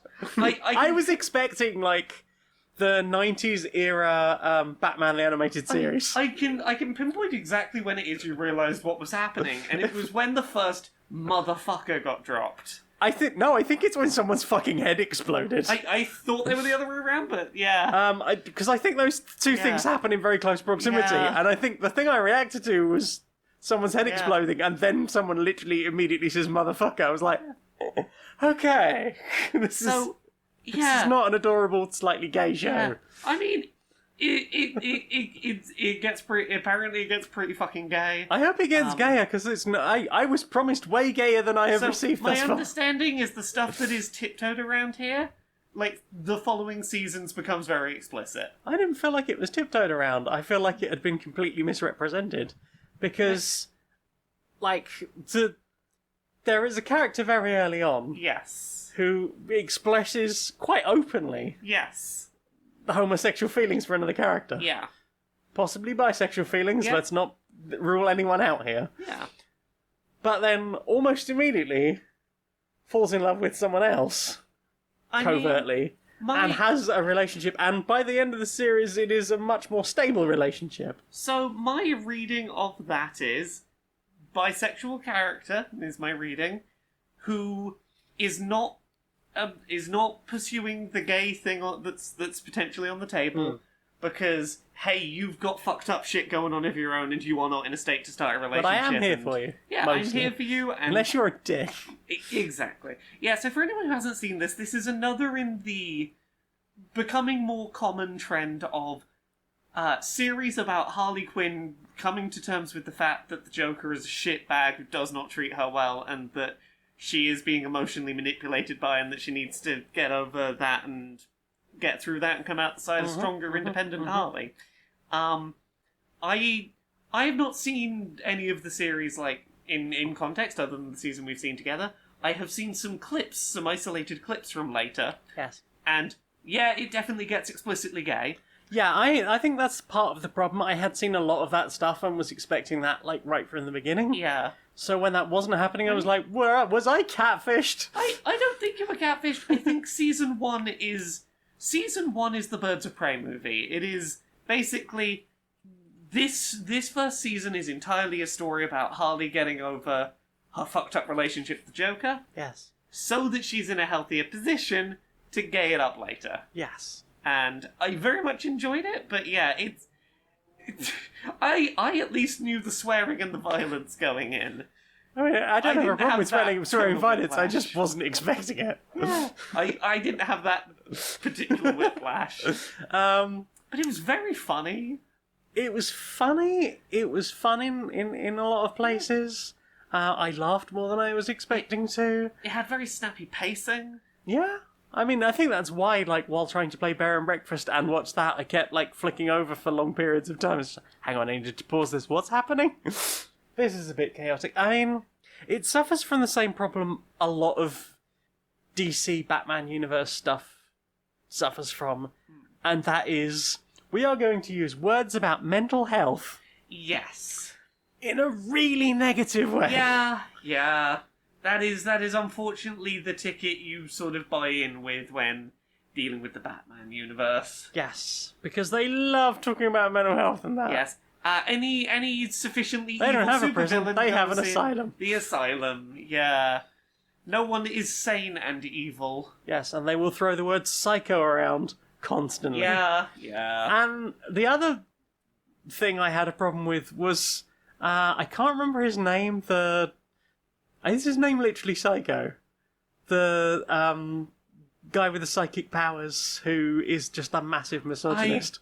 Maybe. His name might just be Psycho. It seems like it would be. I don't understand why they kept him around other than the fact that he has powers. He's a massive knob. He's a massive knob. Yeah. He is a massive knob. He's a psychic knob. He is, but all... Got me. It felt like a couple of times they were like, ha ha, he's a bit of a creeper. Ha ha ha ha ha. You're not making a point here, really. Yeah. I feel like there are other versions of Harley Quinn and other bits of media that would have been like, no, fuck off, you creep. I feel like in the first issue of the New 52 reboot, the only one I liked, she would have fucking, croquet malleted him out the fucking window. Indeed. Into a pool of sharks. But yeah, had a fun time, caveats given. We'll watch the second series. Content warning, content warning, content warning. Other than that, My Neighbour Totoro. Yes! That's a very good, sweet, wholesome film, that. I was feeling a bit delicate and wanted to put on some low-stakes films, so I looked up low-stakes films, saw Ghibli films and was like, yes, definitely want to add some of those to the list to watch. We'll talk about afterwards the other one that was on the low-stakes films list. So, the first one we watched was My Neighbour Totoro, which I haven't watched for a while, but it is just the sweet, gentle film with mild... I guess if you're a parent, you're probably going to be more upset by the whole scene of May going missing or getting lost. It is a film where not very many things happen, but they happen very beautifully and creatively and at a very... It's like just a warm wave washing over you. And I like how it doesn't always need to use language necessarily to convey, a lot of feeling. Yeah. Obviously, there's May first discovering Totoro, which is adorable. Yeah. There's Totoro turning up at the bus stop in that iconic scene. Yeah. Which is beautiful. There's the flight on the spinning top. Yeah. Which is just pure, beautiful, fantasy fun for young people and me. And it's just it's just lovely. And that's very much what I needed. Yeah. So, the next film on the list. Should we do the other Ghibli one while we're in Ghibli Oh, town? okay. I was going to do it as we the order we watched it. We'll do it in the order we saw it. So the next film was a film about a train station. Laura will love a film about trains. A film about trains. Bloody love it. And it does start in a train station. and it's a French train station, and everyone pretty much has an English accent. Yes. Apart from whatever the fuck Sacha Baron Cohen is doing. Train cop. Train cop. Yes. I'm the villain, so I have a French accent. Slightly. It's an accent. I don't think it's French. It's. I think you put it well when it's it's something you'd hear in LOLO. No, I meant that he looks very much like the look they've gone for him is literally Officer Crabtree. I agree. I realise it's basically the gendarme. Yeah, it's that uniform. sort of that era of British sitcom trying to do a French accent. I think if a Faulty Towers French accent was happening, it would be somewhere in the ballpark of this. I feel like that the LOLO would be way more accented. It's okay, in a very problematic way. I don't know how French people feel about that kind of stuff, but probably offended. But yes, was this a light-hearted, easy-going No, it was film not. with no thought required? No, it was not. There was many thought required for this. Yeah. So it's about a small boy who lives in the train station because his dad died in a fire. His uncle disappeared. His uncle was a drunkard who, after his father died, dragged him to live in the train station and wind the clocks. But, secretly hiding in the walls now. Yeah, never be seen. Yeah. Be a borrower person who winds the clocks. Yes. And then, one day he just doesn't come home, and the boy's like, well, I guess I'm on my own I now. live alone in the walls with no money now, stealing to survive. Stealing to survive, and also trying to rebuild this automata that my dad found abandoned and unwanted at a The museum. only thing left I have of my father is this robot that I It's need this creepy to build metal robot. that will maybe write something, and I need to And fix it's missing it. a key. Yeah. And then it goes from being this strange romp about this poor abandoned child to be just a whole exposition on the birth of cinema. Yeah, the life and times of Georges Méliès. Yes, one of the influential early filmmakers. Like the very first filmmaker, yes. as opposed to, here is a train pulling into a station that we And have shot footage of. His battle with, like, depressing feelings about his art and the way that intersected with the World War One. and war changing people's desires and attitudes towards the media they consume. They were less in a mood for fantasy. No one wants and fantasy fun frivolity. after war.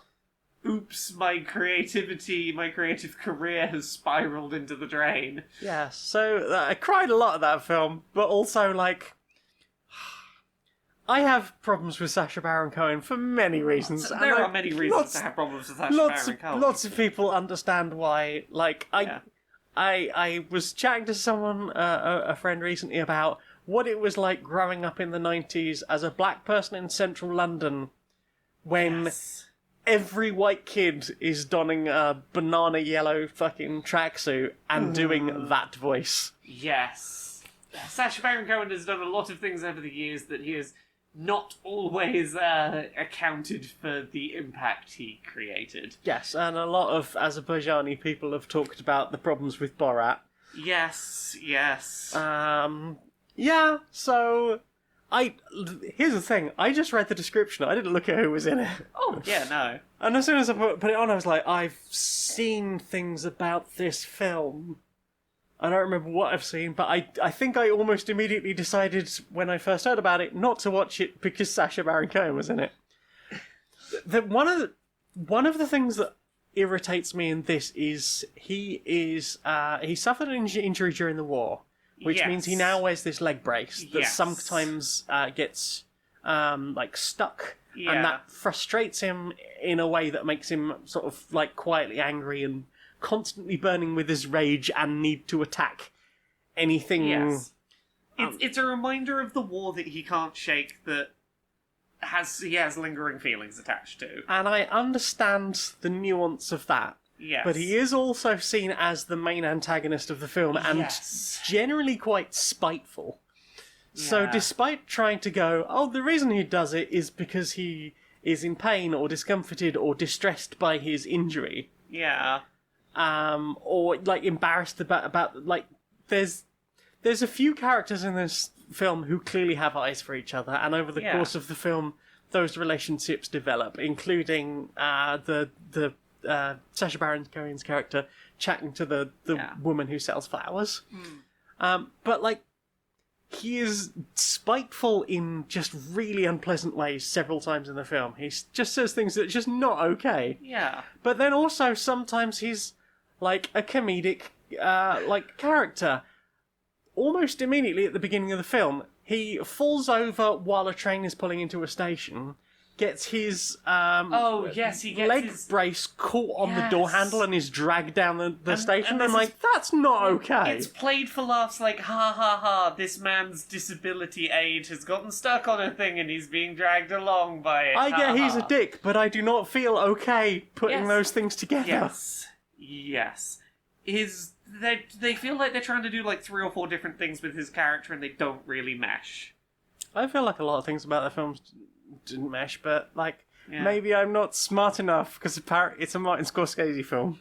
I mean, isn't he the guy who like famously hates the Marvel movies because that's not what cinema is? I mean, there are a lot of things about that film that seem real interesting, and a lot of messy caveats about it. Yeah, there are some big swings and a couple of big misses. Yeah. But ultimately, it is quite charming. There are some stunning visual effects in that, like when Hugo has the nightmare. Yes. I won't go into what happens, No. but like just the way that transformation happens is fascinating. Yeah. Like it's so clean. But I think this film's from like 2011. Yeah. And obviously just, I mean, I don't know how much of it is entirely accurate, but I know some of that stuff about the Voyage to the Moon film, whatever it is called. Yes. Like that very first thing. If all of the facts about the history of cinema are vaguely accurate. I mean, obviously, some artistic license would have been taken, but like the bits about like the Lumiere brothers and It seems like a beautiful way to teach about the history of film through fiction. but also it is not a carefree, charming jaunt it is about not a boy who film lives you with the stick trains. stick on in between two Ghibli films. It feels a little out of place stuck between two Ghibli films. So I panicked and resorted back to the other film I had intended to watch. In fact, before Totoro, was Kiki's Delivery Service. Kiki's Delivery Service is a wonderful film. Kiki's Delivery Service is a film that has grown on me. You have to be in the right frame of mind for Kiki's Delivery Service. I think a lot of people go in expecting it to be things it isn't. I think Kiki's might have been the third Ghibli film I ever saw. Yeah? So I saw Howl's Moving Castle, Yeah. The Cat Returns, Yes. and then Kiki's. So Howl's Moving Castle, based on a Welsh folk story, Yeah. has a very definite beginning, middle, and ends, arcs with character growth and stuff, and is quite a traditional story arc. Yes. Cat Returns is a massive romp between girl saves cat with lacrosse stick, is courted by the king of the cats, Yeah. kind of becomes a cat and has to flee with the Baron. And again, understandable story arc. And I watched Kiki and I remember just being really angry at the end of it, just going, fuck was that film? It didn't have an ending. I mean, I think knowing which Ghibli films you watched before it definitely makes sense of that, because, like, Ghibli has two very different types of films that they will do. They do the big, grand, traditional adventure, but they also do the Little films that are... pastoral slice of life. Yeah, this is just a quiet little slice of life and just a bit of time in the life of a person. Yes. And sometimes there's a fantastical element to it. You know, like, this is a young witch. But at its heart, this is a story of a girl trying to get some independence and fumbling through the beginnings of what life is like when you're in charge of it yourself. And also, like, being an outsider, being away from your parents, moving to a big city. Yeah. Juggling responsibilities and starting to discover the world on your own footing. Yep. And, also making friends and the difficulties of life in general. Yeah, and managing your emotional health, particularly around... I would say there is a big tint towards creativity and career meshing and how you deal with slumps in that. Yeah. Like, don't get me wrong, like, having watched it several times since, I love Kiki's. Yeah. That's why it was, like, first on my list of, yes, I want to have a low brain day. I will watch Kiki's. I love it. It is a sweet, beautiful film. It absolutely has an ending. I don't know what the fuck I was thinking the first time. I might have been very stoned. Like, it is beautiful, but it isn't very high stakes, and I really appreciate that sometimes. For 90% of the film, the highest stakes are there is some rain and some wind, and I'm running a bit late. And also, Tombo's kind of a creep for a lot of that film. Maybe I have a cold and I'm sad. And there's some tension at the end, but it's largely I'm struggling with I'm going through. I'm finding my place in this big old world. It's a beautiful film. It's a beautiful film. It's a sweet film. Also about making friends of different ages, because Kiki really struggles with a lot of the city kids. You've got Tombo, who's just too boisterous for her for most of the film. You've got the granddaughter of the woman who makes the fish pie. Yes, who's just very snooty and... Who's, very snooty and, is clearly the popular kid. Yeah. And then you've got, making friends with, I think her name's Osono, the baker. The old woman and her... Old woman friend? Her friend that she shares. Her wife. Clearly lesbians. They do have big lesbian ending. Yeah. But there's definitely some sub-dom vibes going. Yes. One of them is an absolute gremlin, the other one is in pain and sedate, which I can relate to. Yeah, like Kiki's is a beautiful film. It's beautifully animated. Yeah. The backgrounds, as in all Ghibli films, are just stunning. Gorgeous. Yeah, I'm very glad that was the end of calm, wind down, reset. Don't look at Twitter day. Yeah. I think that's everything I've watched this week. Well, that is everything I've watched. Well then, time for this. I've got a new sponsor. Who's our new sponsor? Well, do you have a neurodivergent? I do have a couple of those. And do you do the tappy, fidgety, witchy the sensory mess around with my hands, something to keep me from being too bored. Too chaotic. Do you sometimes find that you get too used to your fidgety woo? I mean, yeah, it's why I own many, many different fidgety woos. I have to rotate between them, you see. And I imagine that takes up quite a lot of carrying space. It really does. What if not that? Okay, well, what instead? What if non-Euclidean fidget? Tell me more. You wanna twist it? Do the twisty. You wanna find a crunchy bit? Fold it over, there's a crunchy bit. Maybe there's a different texture there. Fold it over again and again and again and again. Maybe it's getting exponentially large now. Maybe then you can lay underneath it because it's a weighted object and it will cover your entire body mass and not be too heavy. But then you twist it this way. Ah. Now it has the nice bumpies. Ooh, and you can poke in the bumpies and they do little pop sounds. Ooh. And they're not environmentally damaging. This has way more sides than it feels like it should be able to have. And if you keep unfolding it, it will have more sides still. Or if you just turn it sideways, it might vanish entirely. Oh wow! Such convenient for space management. Exactly. You can always fit it in a pocket or a bag, or just between your teeth and your and your cheek, if you needed to sneak it in somewhere. Maybe you were using it as a chew stim. Who knows? This is the non-Euclidean fidget. Get yours now from noneuclideanfidget.lol.net and enter the code Q&PS 200 and something. We had a week off. I don't know anymore. Everything is chaos. Except for the non-Euclidean fidget, which makes me feel good. The possibilities truly are endless. Inside the boardroom of Supremacy Software. Hi. So, ex-employees have been talking. Right, NDAs. Get him. Yeah, get him. I mean, obviously we get him, but I mean, once an ex-employee has said something, you can't put the cork back in the bottle. They've said it now. They have said it. Yeah, they've said it now. So we have a defamation trial. I mean, look, we do, but I should probably tell you what they said. Right. Yeah, yeah. They claim that we stoked the developer wars to make money. We agitated our audience against other audiences, going, hey, the people who like our games are better than the people who like their games. Go get them. I mean, that's the thing that even, like, our predecessor was doing way back in the 80s. I mean, like, that's just part of the game. It's not wrong that we do it, but also we don't talk about the fact we do it. That we, stoke tribalism in order to make money out of other people's anger and vitriol.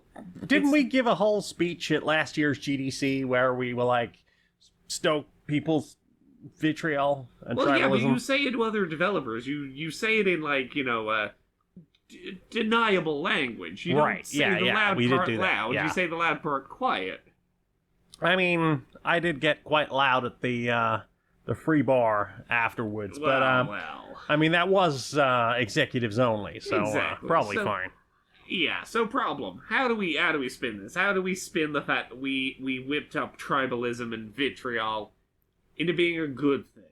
Well, we could maybe imply to some of our audience that the press, the media, are being big bullies to us. We whip up some tribalism. Yeah, but tribalism about a different thing. Yeah, we direct it at the people so. who've pointed out or are airing our tribalism discourse, and we make it go away that way. Well, see, I got a plan. I think right. We don't deny it, per se. Well, here's what I think we do. We say, is it really whipping up tribalism if it's true? If we truly are the best game developer and every other game developer sucks, is it really whipping up tribalism to encourage our audience to think that? I mean, we are just speaking the truth. We are notable truth tellers, the two of us. Yeah. Speaking truth Yeah. to the masses. Yeah. And the masses who buy our games and, yeah. Exactly. It's not tribalism. We just told them the truth and they acted violently against others based on the truth. It's on JPEG, we abhor violence, blah, blah, blah. Yeah, don't be violent, but also tribalism. You are a fucking genius. I know.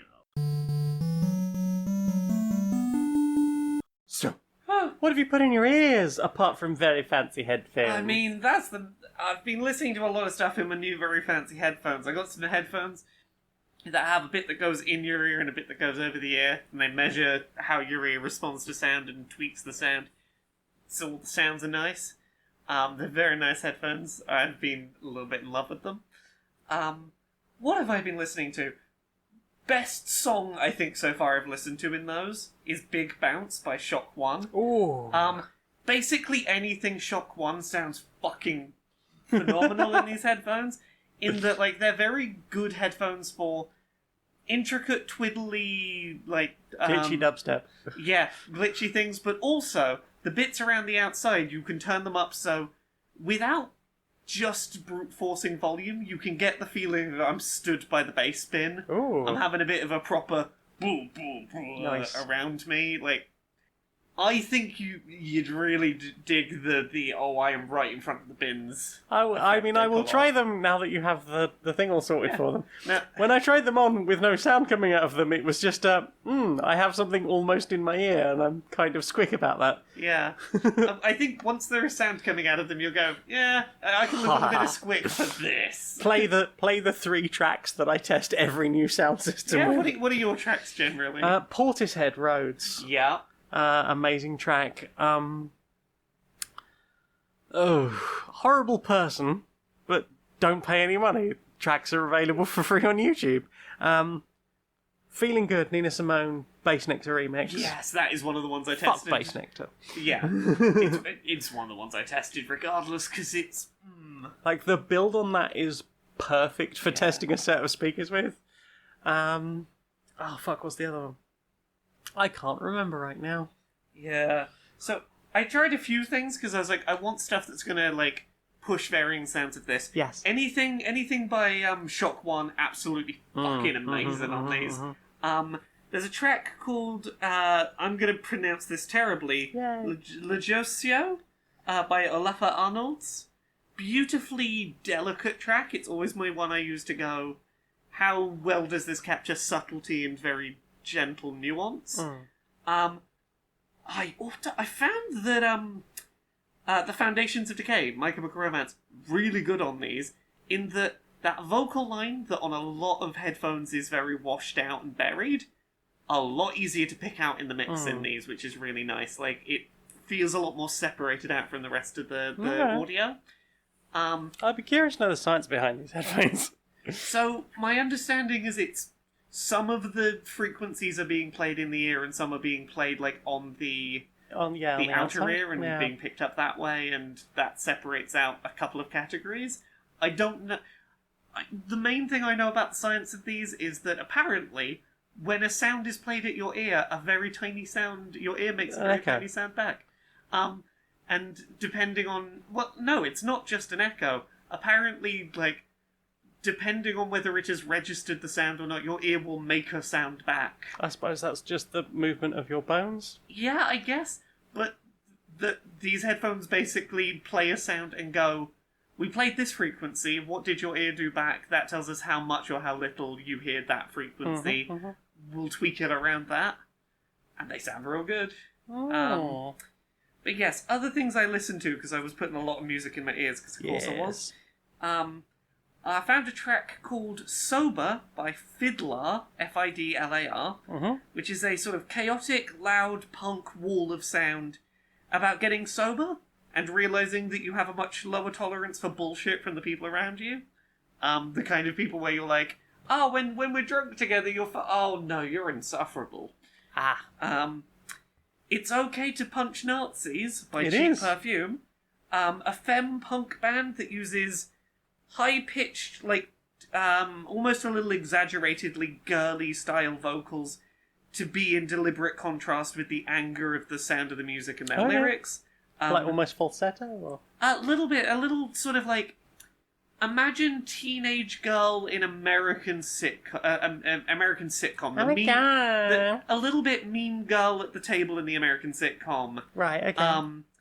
Singing about, like, society seems to have forgotten that Nazis should feel fucking scared to exist.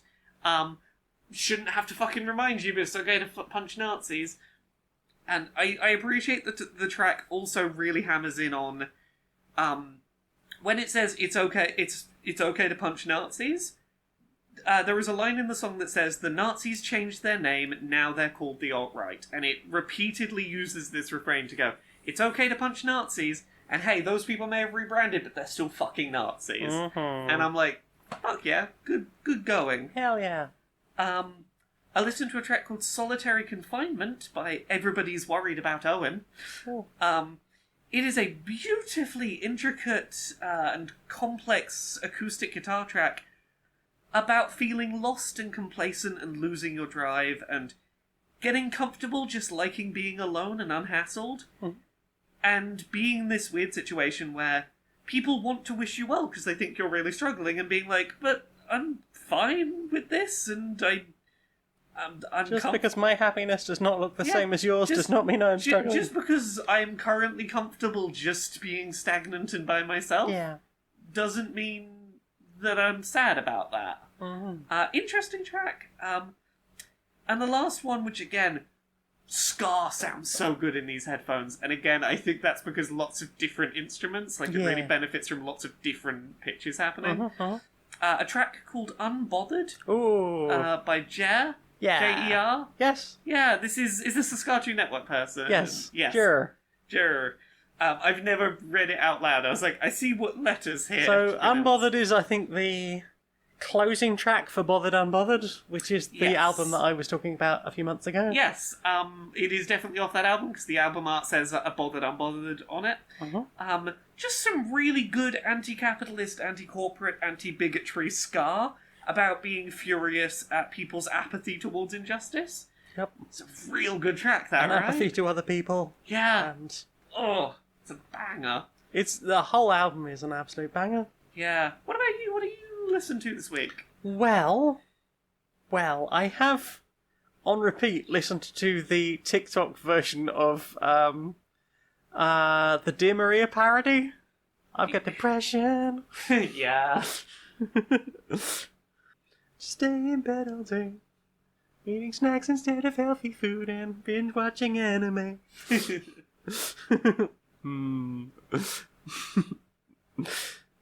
I'm fine, mostly. I also listened to I think it's the latest SCP Archives. There might be another one by now. This is SCP-5255, Primordial Truth. Okay. It is about a tunnel with a light in it, and people who get within distance of the light shining upon them become unable to lie. Okay. And like, even if they don't themselves know that something is a lie. Oh, that's always the more interesting version. Like, there is a fascinating bit where they send a person into the light with this card to read every, 20 feet. Yeah. And it's like, King Leopold the something was king of France in this year. Is that true? Can you just please proceed and read the card at the next time? And eventually she just says the correct year, and they're like, that's not what's written on the card, please read what's written on the card. And she can't say what's written on the card because it's not true. But the knowledge that she doesn't have of the truth does come out of her mouth. Yep. Oh. And then eventually they send a couple of D-class past the light, into a cavern, and they can't record it. One person's fucking headset explodes, leaving them, deaf and bleeding down one side. And stuff happens. I won't spoil it. It's quite a fascinating story, and if you are somebody who doesn't like a lot of SCP stuff because of the way they treat D-class personnel, you might quite enjoy this one. Okay. Yeah, that was a good one. Have you got any others you want to mention before? No, I think that's it. Other than that, it's just been listening to all of my music going, oh, it sounds so good. Sounds so good. I started listening to a podcast which I believe was advertised on that episode of the SCP Archives. The podcast is called Someone Dies in This Elevator. Yes, a spoiler-based podcast. You've been telling me about this and it sounds super interesting. So I have now listened to all of the first series, the full series. Yeah. And a bunch of the minisodes that come after it. Yeah. So the series is generally like 15-minute episodes, usually one full story, plus intro and outro, so obviously you get some cuts-offs. Sometimes it'll be like a 10-minute story and then I'll have a little shorter story at the end. Yeah. And it is, every single story is, you know that somebody is going to die in an elevator, and most of them consequently just take place in an elevator. Yeah. I guess I'll spoil kind of one of the minisodes, so it's not like the full story. It is a monologue of a person who gets into a lift, presses a button, a portal appears beneath them. Satan comes up and has a conversation with him, and offers to let him rule in hell. And the logic of this particular story is that anyone can be Satan. Okay. And they are approached by the previous Satan. Hey, do you want to do this? You don't have to do it forever. If you don't want to do it, offer it to someone else. Offer it to someone else. You will. I'm sure you will find someone. It's not that difficult to find someone. Yeah. You are literally my first person. And that was quite a fascinating story. Content warning for the last episode of the series. Right.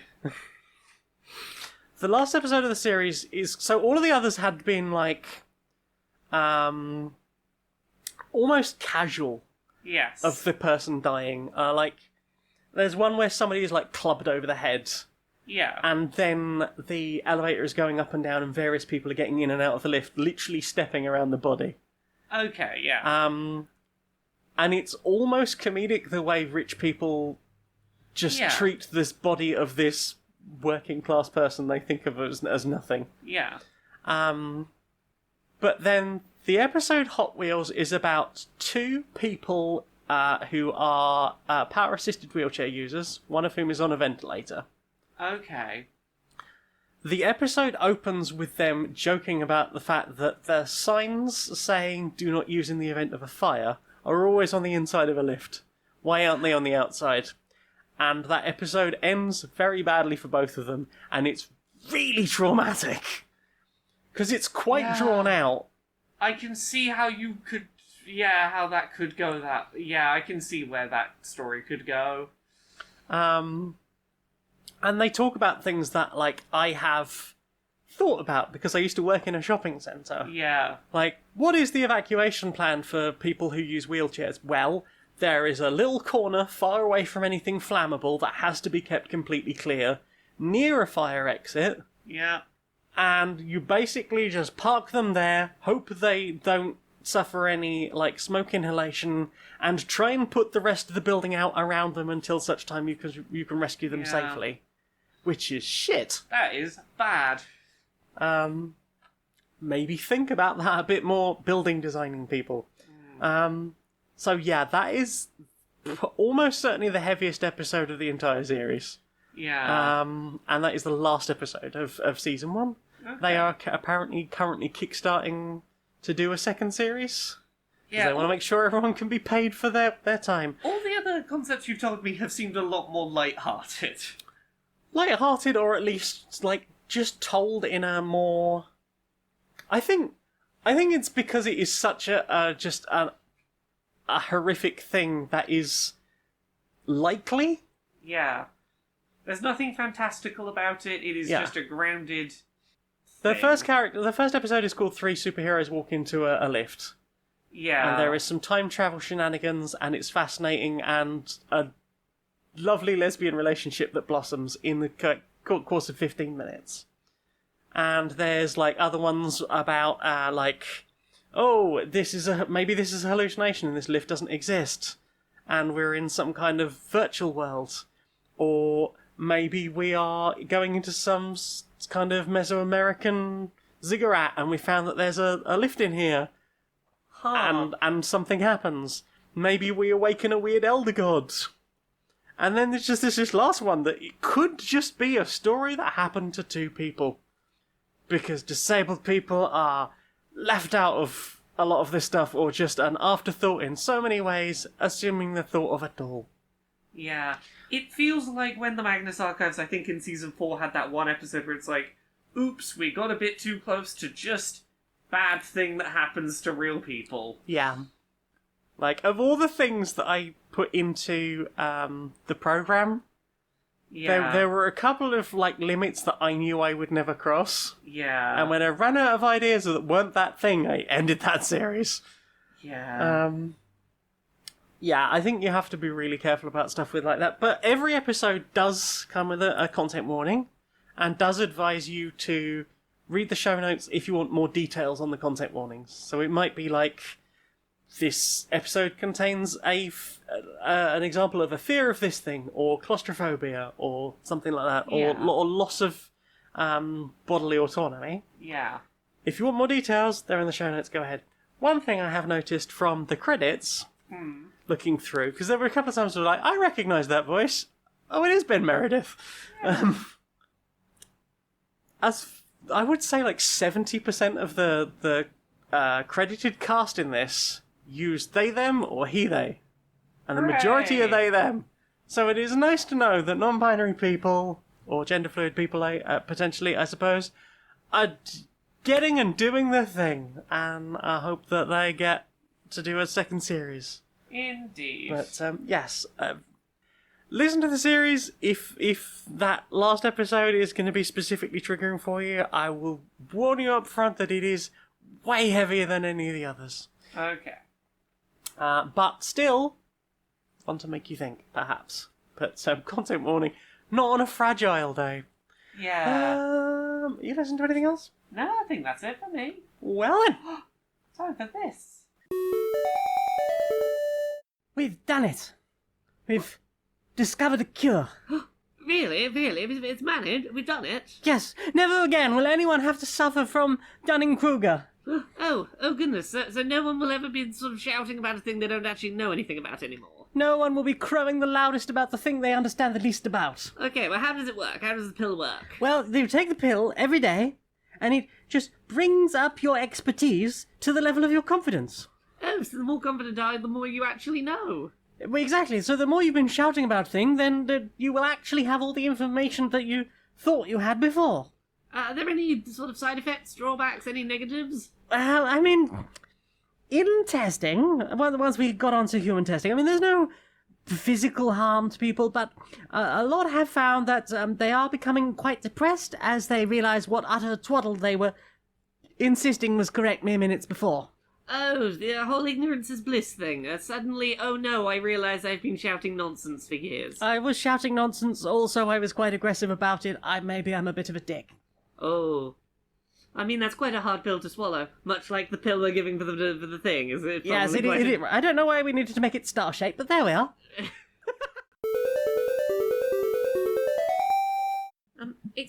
Excuse me? Hello. Would I be right in thinking that you're, not native to this planet? Oh, that's right. Yes, my people are from a few galaxies over. Oh, well, that's awesome. Well, I'm sorry you're not finding us at our best right now. What with the war, the climate disaster, the extreme injustice. We have some adorable bats, though. Oh, not to worry. We knew what we were getting into when we decided to make the trip. It's all in a day's work. Yes, I'd been meaning to ask about the water cannon. It's really more of a high-pressure jet washer, I think you'd call it. I can't help but notice you're power-washing Elon Musk. All part of the service, so we start by jetting off the stubborn filth, and then we safely dispose of it, hoover up all the excess carbon, put it back where it belongs, and then run the cooler over the caps, get things back to normal. That's amazing, thank you so much. Oh, no worries, friend. That's you can thank the deer for hiring us. The deer organised this? And you had no idea. Do you know what I want to see more of? What do you want to see more of? Brochure Justice Warriors. Brochure Justice Warriors? Yeah. Right, Larry. Right, Barry, how you doing? Oh, I've been better, mate, but Yeah. not in any immediate peril. But I think I need a bit of a rest. You need a bit of a rest. Step away from all the social media for a bit. It's been a lot recently, Yeah. and I often feel irresponsible for not being aware of what's going on in the world. But periodically you hit that sort of level, and you have to just step away from a little bit. It's important sometimes to just, be okay with not knowing everything that's happening. Sometimes see stuff that's happening and go, I'm just not going to get involved in this one. I'm just not going to engage. I'm not going to read further into that one. Yeah. Just let yourself have some space. Take a 'cause, few personal days, and Yeah, humanity come was back not refreshed. Humanity was not made to know exactly everything happening every second. No, We're not built for it. Yeah. So you been up to much?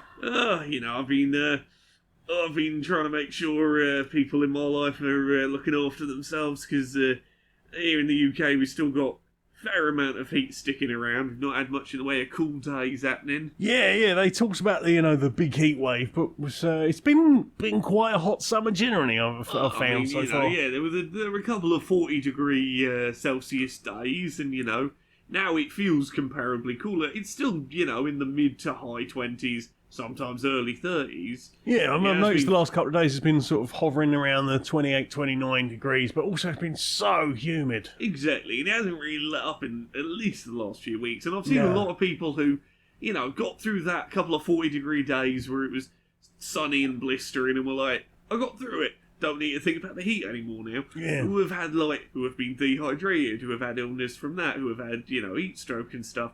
Because it's not 40 Celsius outside, they're not thinking about the fact there's still an unseasonable amount of heat and warmth that they need to, look after themselves with. They've got to make sure they're hydrated, make sure that they're, keeping themselves from getting burned and stuff, even if it's cloudy out. Well, yeah, there's a lot. I think a lot of people were braced for the heat wave, because obviously that was very well publicised, and then a little bit sort of like, it's still going on, and I wasn't quite ready for this, and I'm maybe not quite as preparing myself to go out of a day as I should be. And quite braced for the long haul of it. And, Yeah. It's just important to be reminded to just because the peak has passed doesn't mean that you shouldn't still look after yourself, think things through. If it's too hot to go for a walk in the day, go for a walk in the evening. Make sure you got ice in the freezer if you can. Hydrate, consider your clothing choices. Yeah, I mean, I'm not one to tell anyone how they should cover their body or not, but make sure that you are, maybe wearing something light or something reflective. Taking into account what the weather is and looking after your physical needs. If you happen to be someone in a binder, maybe taking breaks or not going too long. Making sure that you are staying hydrated and as cool as possible. Exactly, just looking after your needs. Yeah, absolutely. Yeah. Hi, mate. Yeah.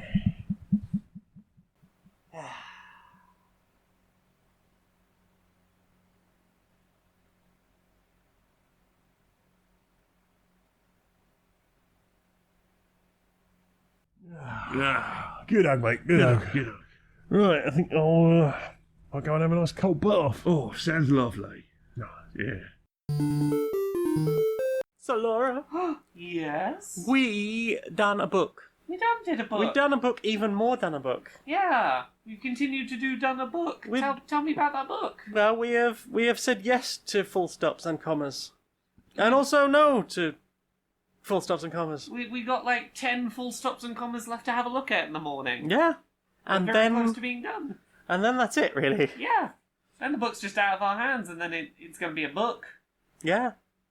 They'll be checking your final names you want in the credits and stuff. Well, what's that book called? And where That can book people is find out called about Who it? Hunts the Whale, and it's by you, and it's by me, and it's about the video game industry and how shitty that is.